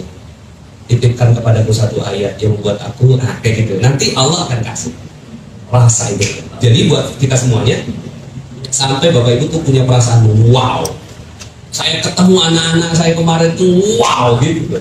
Ya. Bagi orang lain ketemu anak itu biasa. Bagi saya perjuangan. Bagi saya di tengah kesibukan saya gitu. Dan saya bela-belain ketemu anak saya gitu kan. Itu wow banget. Di tengah itu tuh kan nyetir itu kan ya Allah. Capek banget. Wow gitu. Gitu. Saya tuh nggak apa ya. Istri saya tanya berkali-kali, Bi, ya kuat kan kuat, ya kuat. Aku istrinya tidur, ya tidur, biar saya sendiri. Ya kan nggak mungkin juga istri saya nggak tidur kan, ada bayi yang dibawa gitu. Nah, perasaan wow itu nikmat, temukan. Ya, dan pertanyaan ini sekarang adalah hikmah dari Allah bahwa Pak Tulus memang harus mengejar itu, agar nanti akhirnya ya memang Allah akan berikan yang ajaib. Yang berikutnya, apa tadi pertanyaan pertama, tapi yang kedua apa tuh? Merawatnya. Oke.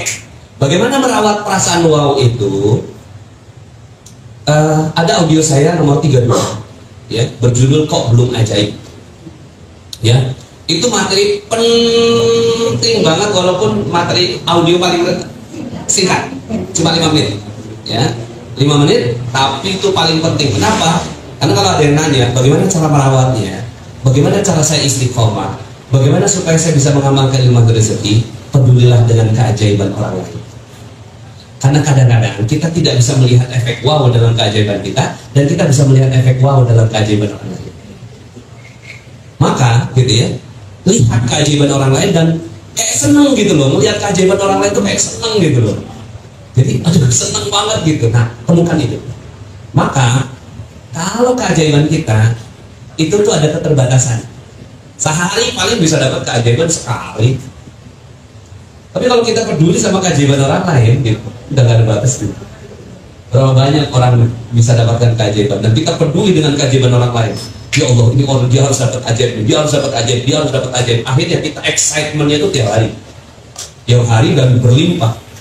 Ya, misalnya kayak Mbak Ika itu, excitement seperti itu kan cuma didapat sekali dalam seumur hidup misalnya, gitu kan, dapat mobil gratis gitu kan, suaminya datang gitu, itu kan paling excitementnya cuma sekali. Tapi coba lihat gitu, setiap orang itu excitementnya gitu, dan rasakan wow itu, gitu kan di setiap orang. Bapak Ibu nggak akan pernah berhenti untuk ketawa, bahagia, karena disitulah letak kebahagiaan. Disitulah letak keajaiban. Nantinya Allah pasti buat kitanya ya lebih dari itu.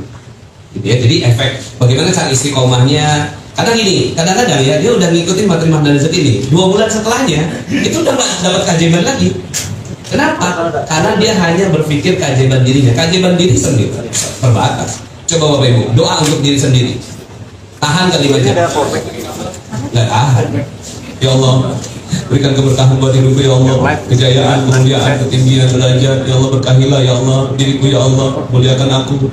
Setelah itu apa lagi ya? Terbatas, doa buat diri sendiri terbatas.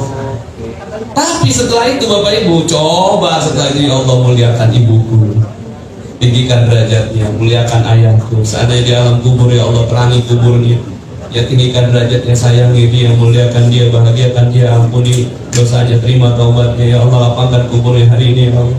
Buat anak-anak ya Allah, untuk anak yang pertama, anak yang kedua, anak yang ke-10, anak yang ke-20. Buat temanku ya Allah yang di sana yang belum punya anak ya Allah, maka berikan pada contoh ya. Kalau doa buat orang lain nggak ada habisnya. Makanya kalau nanti Bapak Ibu pergi umroh, pergi haji, terserah sama siapa perginya, umroh haji atau sama siapa. Depan Ka'bah itu ya, doa. Nggak habis doa buat diri sendiri. Apalagi ya, keluarin catatan gitu. Ada orang yang minta doa dari kita, dobelin catatannya gitu. Dia minta, ya Allah mudah-mudahan saya dapetin anak, dobelin. Buat satu orang ini nggak bosan-bosan depan Ka'bah. Dan di situ keberkahan. Maka keberkahan kita itu saat kita sudah mulai peduli dengan keajaiban orang. Oke? Makanya Bapak Ibu ya, bayangkan kebahagiaan saya Bapak Ibu, 80.000 orang Bapak Ibu. Ya kita pikirin keajaiban. Kadang-kadang kita capek, kadang-kadang capek, ada aja gitu kan, Ustaz bagaimana caranya ya gitu, utang saya belum lunas.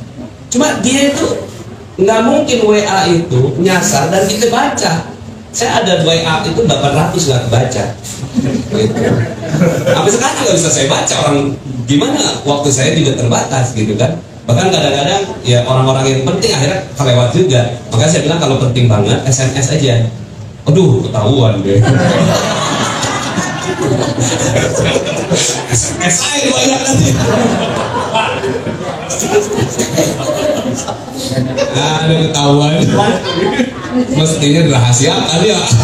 Karena nomor saya cuma 1. Tapi Bapak Ibu, pada saat di WA begitu, ada kemarin tuh ya, Pak Ustaz saya mau bunuh diri. Saya lagi ngaji, lagi ngisi tuh kemarin di hijab gitu kan. Sambil ngisi sambil saya jawab. Terputala aja, ngomong gitu kan. Enggak lagi gitu kan.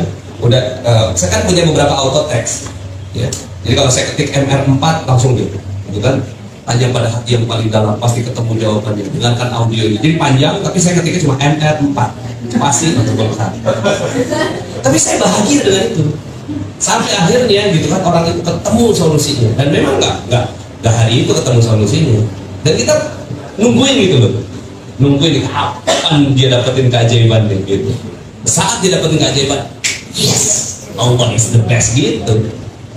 Jadi apa ya, rasa nikmat itu kerasa gitu loh, walaupun bukan ini kenikmatan yang kita dapatkan. Karena kalau kenikmatan kita sekali lagi terbatas, tapi kalau kita bisa melihat kenikmatan pada banyak orang, ini kayak gini Bapak Ibu, saya nulis testimoni gini, ini bahagianya ampun-ampunan, seneng banget gitu loh dapetin testimoni itu, gitu. Dan itu adalah aset yang berharga buat kebahagiaan kita.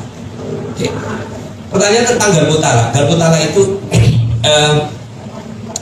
yang mana yang buka? Ini sebenarnya panjang kalau garpu tala ini. Karena garpu tala itu 5 sesi sendiri, ya. Total 10 jam kalau saya mau jelasin. Tapi kurang lebihnya, pas Ibu hati aja udah. Pokoknya tanyakan pada hati, Allah titipkan kepadaku 1 ayat. Pada saat dibuka, yang mana yang terlihat pertama kali? Bisa kanan, bisa kiri, bisa atas, tengah, bawah. Misalnya katakan ya, Allah aku mau ya persoalan ini. Kemudian pas dibuka, yang mana aja yang pertama kali? Jadi kalau yang semuanya kan terlalu luas, terlalu broad kan. Terus kemudian temukan 1. Oh ini yang saya lihat 1 ayatnya dan lihatnya artinya, jangan Arabnya aja. Lihat artinya, karena kita sedang menemukan sumber daya yang berharga yang kita pahami dengan bahasa kita. Makanya yang disebutkan Al-Quran itu dudukan dengan bahasa kaum, bukan bahasa Arab, bahasa kaum. Nah maka Bapak Ibu bisa dipahami oleh semuanya, jadi nggak mesti bahasa Arab, bahasa kaum. Kita alhamdulillah sudah diartikan, udah nggak apa-apa. Walaupun apa ia bisa hanya dengan Bismillah. Al-Quran itu cocok untuk semua orang kok, jangan batasi, gitu ya. Nah kemudian lihat artinya. Lihat satu ayat ke bawah, lihat kata-kata penting yang ada di sana. Kalau dia azab terusin sampai optimis, karena yang kita mau temukan adalah ayat-ayat optimisnya, bukan ayat-ayat tentang azab. Pas dibuka, loh kok azab tutup lagi? Buka azab lagi tutup lagi. Jangan ditutup, berani aja udah pas dibuka, gitu ya. Terusin sampai optimis, itu syifa, gitu ya Pak. Ya. Kurang lebih itu. Nanti silakan dipelajari lagi. Ada lagi? Kalau nggak ada, alhamdulillah kita. Oh ada. Siapa yang nggak kelihatan? Ya silakan Ibu. Kayaknya Bu Dia tadi ya. Mana Bu Dia ya? Oh, tuh kan kelihatan. Luar biasa. Silakan. Taruh aja di sini, Bu. Dioper dari sini. Taruh. Ya. Dioper Bu. Ya. Assalamualaikum warahmatullahi wabarakatuh, Ustaz. Saya sangat tertarik dengan audio Ustaz yang berjudul Jeruk Nipis. Tapi ada pertanyaan yang ingin saya tanyakan, bagaimana kita menyikapi masalah yang terjadi itu sebagai teguran untuk kita atau sebagai apa ya? Sebagai peningkatan diri. Maksud tujuan Allah itu apa dengan tujuan itu yang diberikan masalah kepada kita itu. Oke. Ya, Nah dari pertanyaannya saya tahu kalau Ibu belum ikut seminar ya. Udah pernah belum? Oh belum ya. Karena dari tadi masalahnya. Ya. Nah jadi ganti masalah dengan persoalan. Jadi kan gini ya. Kadang-kadang kelihatan ini. Kadang-kadang ketika kita ini persoalan, apakah ini ujian, azab, teguran, atau apa lagi? Bencana, ya.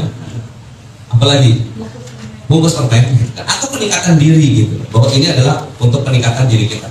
Tidak ada satupun persoalan kecuali karena dosa kita. Titik. Datangnya persoalan itu, ya. Kalau Allah mau kita berbuat baik, maka Allah pasti kasih persoalan. Itu adalah hanya feedback, gitu ya. Ada audio saya berjudul Cermin Ajaib. Silahkan dipelajari lagi bahwa segala sesuatu itu cuma cermin. Ketika kita punya persoalan, entah apalah persoalannya dengan anak, dengan orang tua, dengan apa, gitu kan, dengan jalanan kah yang nggak nyaman dan segala macam, gitu kan. Mobil kita gembos lah, gitu kan, bannya, ya motor kita tahu-tahu nggak nyala lah, gitu kan. Dan segala macamnya, gitu kan, rantai kita putus lah, gitu. Itu semua terjadi cuma karena satu dosa-dosa. Terus tujuan Allah apa? Gitu ya. Tujuan Allah hanya untuk memberitahu bahwa di balik itu ada keajaiban dan rezeki kalau kita mau menerimanya dengan lapang dada. That's it. Ya. Dia bisa ya pokoknya nggak ada azab. Allah nggak mau mengazab kita sebenarnya. Gitu ya. Nggak mau sebenarnya.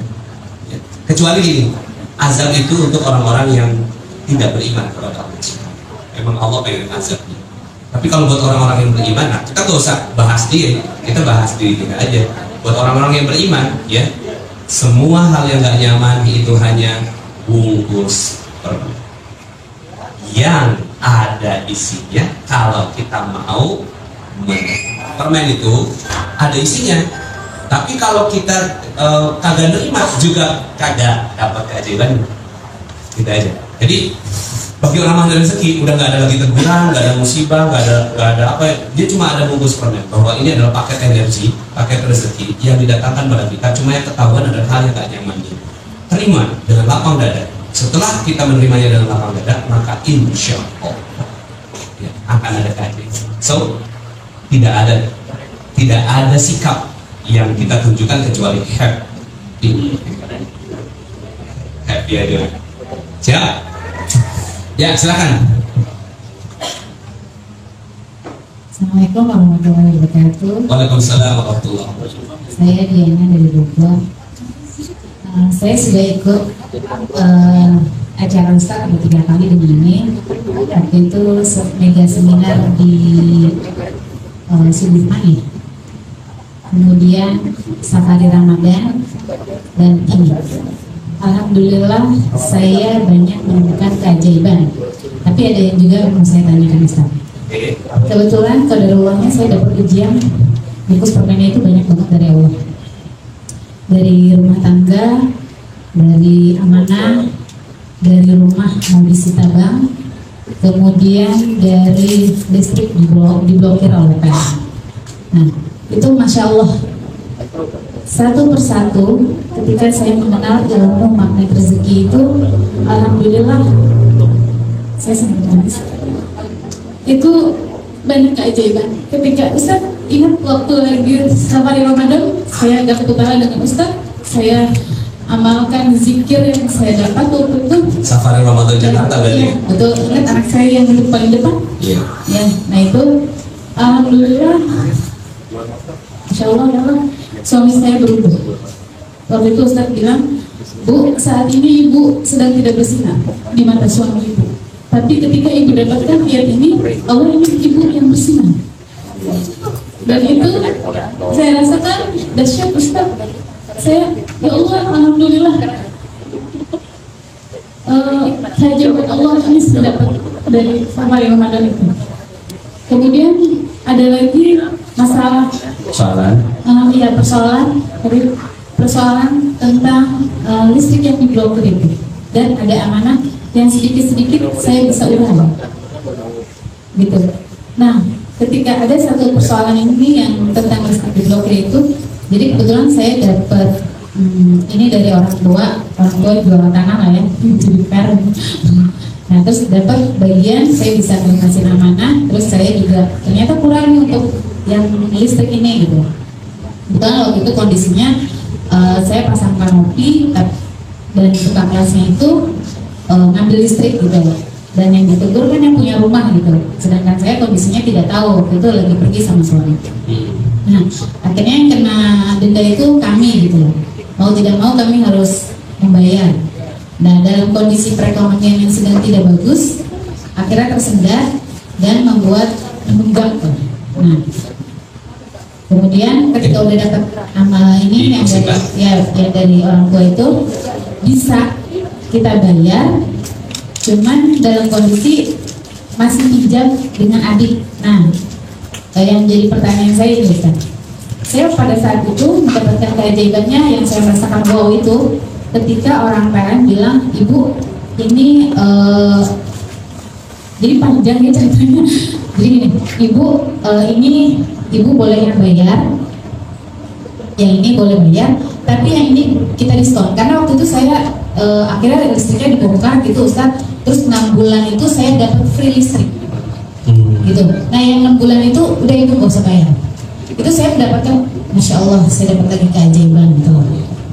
Nah, pertanyaan saya itu maksudnya gini, saya inginkan itu tidak sampai pinjam kepada adik saya untuk bayar listrik itu. Nah, apakah saya masih penyelesaiannya itu di yang mana gitu? Saya masih bingung gitu Ustaz, masih meraba-raba karena kan ini saya baru ikut 3 kali gitu. Ya, baik. Terima kasih. Assalamualaikum warahmatullahi wabarakatuh. Waalaikumsalam warahmatullahi wabarakatuh. Ya, tadinya persoalannya banyak, terus kemudian pelan-pelan Allah selesaikan ya. Itu aja udah keajaiban kan. Suami akhirnya balik, listrik menyala, amanah selesai gitu kan. Tapi kenapa masih ada pinjaman gitu? Pengennya sih udah ajaib banget gitu loh. Pertanyaan saya gini, emang megang perisai itu udah berapa lama? Dan pengen Allah ngelepasin dalam waktu singkat. Hello, kenapa gitu?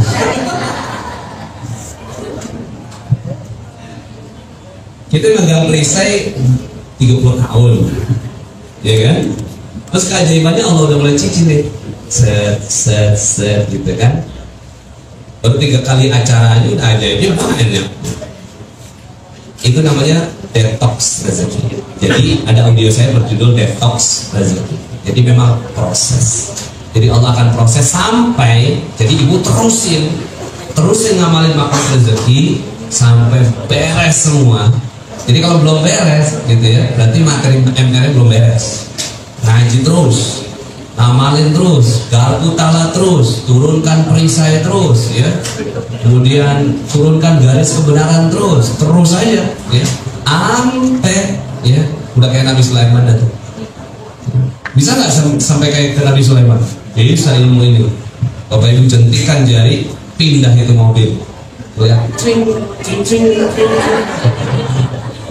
Sampai kayak gitu udah. Sampai kita ngelihat apapun Bapak Ibu itu jadi semuanya. Kalau belum, berarti masih harus di detox terus. Ya udah detox lah, 30 tahun kita hidup dalam perisai rezeki. Ya udahlah, 10 tahun hidup dalam magnet rezeki, bagus banget.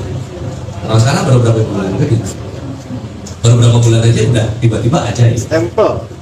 10 tahun dah, kontrak sama saya. Baru itu setelah 10 tahun ya Bapak Ibu terus aja hidup dalam magnet rezeki nih, gitu kan? Magnet rezeki itu kan unik.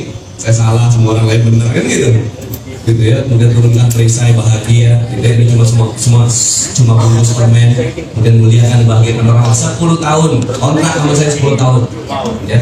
Setelah itu ya ajaib ya, ajaib. Maka kita pengen Bapak Ibu semua itu memang benar-benar kembali menjadi makhluk ajaib.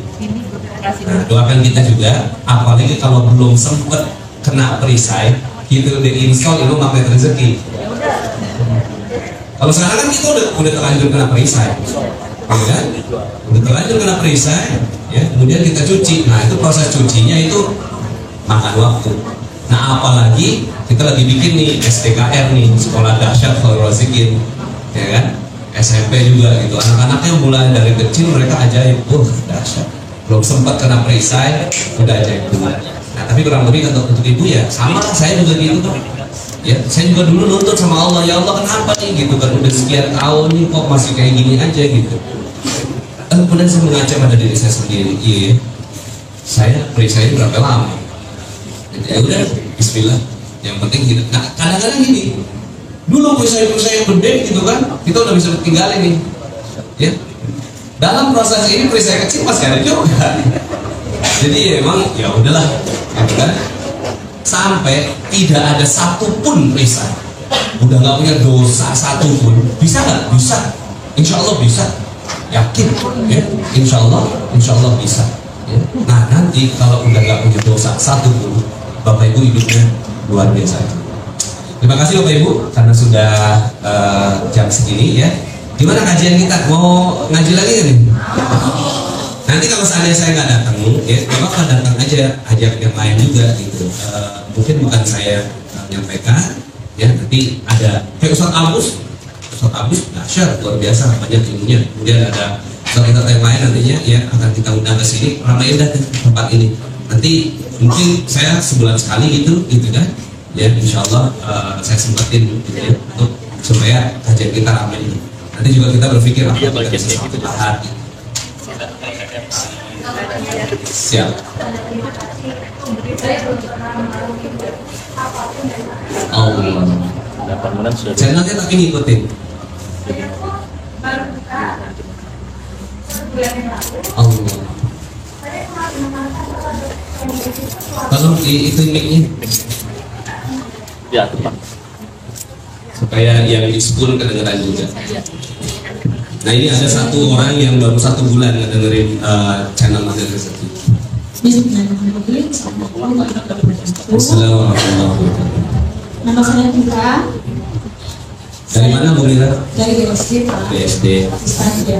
Saya nggak tahu kalau suami saya itu sudah mengikuti channelnya Telegram. Allah. Dia tahu 2016 ini. Dan beliau sering membuka Telegram itu ketika kita mau tidur. Iya. Aku pikir ya biasa aja lah kajian gitu kan ya. Oh, oke gitu. Dan saat itu adalah suami saya menderita cancer. Allah. Ya itu teguran gitu dari Allah. Dan saya kemarin tiba-tiba saja sih sampai Allah menyampaikan beliau di Januari kemarin gitu kan. Dan teman saya mengikuti bootcamp, buku Zoom di komunitas saya. Dan Kang Sani ini bilang coba buka deh getting of rich gitu masalah sign of getting of rich ini sama dengan banget loh sama buku Islami kita namanya buku Magnet Rezeki gitu. Nggak tahu kenapa saya ya udah beli aja gitu. Dan saya baca 2 hari sekilas-kilas, nggak hatam gitu Pak Ustadz. Alhamdulillah bulan lalu di bulan Januari sebenarnya saya gini, saya udah bilang sama suami ya Rob, tapi saya mau belajar ke Hong Kong, rezekinya nggak banyak gitu, yang saya keluarin investasinya nggak banyak gitu. Alhamdulillah Allah menitipkan rezeki itu, saya mendapatkan hotel gratis di Marriott gitu kan. Alhamdulillah. Waduh, itu baca buku sekilas 2 kilas aja udah begini ya, keajaibannya, masya Allah kalau saya mengikuti dengan istiqomah gitu kan. Alhamdulillah ternyata baru saya sadari setelah saya mendengarkan Paragon of Family, loh ini kan yang didengerin suami saya 2016. Saya pun kaget melihat HP suami saya setelah menikah tuh baru bulan kemarin saya buka. Ini kenapa audionya 1.500 gitu. Ternyata full channelnya Telegram itu sudah di-download di audio beliau, dan dia sering mendengarkan dalam kondisi beliau sakit. Masya Allah, ternyata suami saya, oh ini loh yang dipelajari dia gitu. Dan saya baru sadar itu ketika dia sedang makan. Jadi atas nama suami almarhum saya ucapkan terima kasih. Terima kasih Pak Ustadz. Insya Allah tabarakallah. Terima kasih. Saja. Indah banget ya Bapak Ibu. Gimana saya nggak bahagia kalau dulu kayak gini, ya? Nah, saya pengen Bapak Ibu ngerasain bahagianya saya. Dimana Bapak Ibu dapetin ilmu ini sebarin lagi ke yang lain gitu, itu rasanya bahagia pada saat teman, keluarga, sahabat, kerabat itu selesai persoalannya. Ini bukan ilmu saya, tapi ilmu Allah Subhanahu wa Ta'ala. Mudah-mudahan beliau husnul khatimah ya. Mudah-mudahan ilmu ini menghantarkan beliau kepada syukur yang penuh atas cancernya. Cancer itu dari Allah Subhanahu wa Ta'ala, hidup dari Allah. Ya, cuma semata-mata hanya untuk menghantarkan beliau pada ilmu yang baik dari Allah Subhanahu wa Ta'ala. Terima kasih Pak Ustadz. Sama-sama Bu Mira. Ya, barakallah, kita sama-sama akhiri ya. Saya cukupkan karena udah mau azan ya. Saya kembalikan lagi kepada Ustaz Agus. Dari saya cukup sekian. Mudah-mudahan kita semua jadi magnet rezeki ya. Apa itu magnet rezeki? Satu sama terhubung. Apa itu magnet rezeki? Satu sama terhubung. Nah, bagi yang belum tahu, satu ya sama tidak ada terhubung ya. Nah, ini simbol kita bahwa kita ini semuanya berada dalam dunia kuantum, dunia ruh, dunia keajaiban. Ya, apa itu magnet rezeki? Satu sama terhubung. Dengan taufiq wal hidayah. Assalamualaikum warahmatullahi wabarakatuh. Baik, terima kasih Bapak Ibu yang kami hormati, terima kasih Bunda kita Ustaz Rasulullah, Bapak Ibu sekalian. Kita menuju duhur. Nanti Bapak Ibu boleh sholat duhur di sini. Adapun yang mau silaturahim bersama kita, ya silakan nanti di Magnet Center ada sekitar 2-3 rukun dari sini. Magnet Center silaturahimlah ke sana. Ada banyak hal informasi ataupun peluang-peluang yang Bapak Ibu bisa dapatkan, dan ini dapat hadiah Bapak Ibu semua yang hadir di sini. Di tanggal 2 Februari 2020 itu kita mengadakan super camp ukuran makan rezeki sama 10 hari 9 malam. Yang hadir di sini semua dapat voucher Rp200.000. Silahkan mau dimanfaatkan boleh ya, atau dikasih ke temannya orang lain untuk mengumrohkan mereka juga boleh. Dan ini ada titipan dari salah satu produk KMR Koperasi Makan Rezeki, Zizi Body Wash. Kita sekarang sudah punya produk dalam negeri Body Wash ya. Bagi teman-teman yang belum subscribe dan baru saja menemukan channel ini, silahkan subscribe. Insya Allah Anda akan mendapatkan materi-materi yang terbaik dari channel ini. Insya Allah Anda adalah makhluk yang ajaib. Tinggal kita sempurnakan faktor-faktornya. Dan insya Allah dalam video-video berikutnya kita akan lanjutkan materi ini sampai Anda menemukan potensi terbesar diri Anda dan menjadi makhluk ajaib sebagaimana yang Allah Subhanahu wa Ta'ala inginkan untuk Anda. Sampai jumpa. Assalamualaikum warahmatullahi wabarakatuh.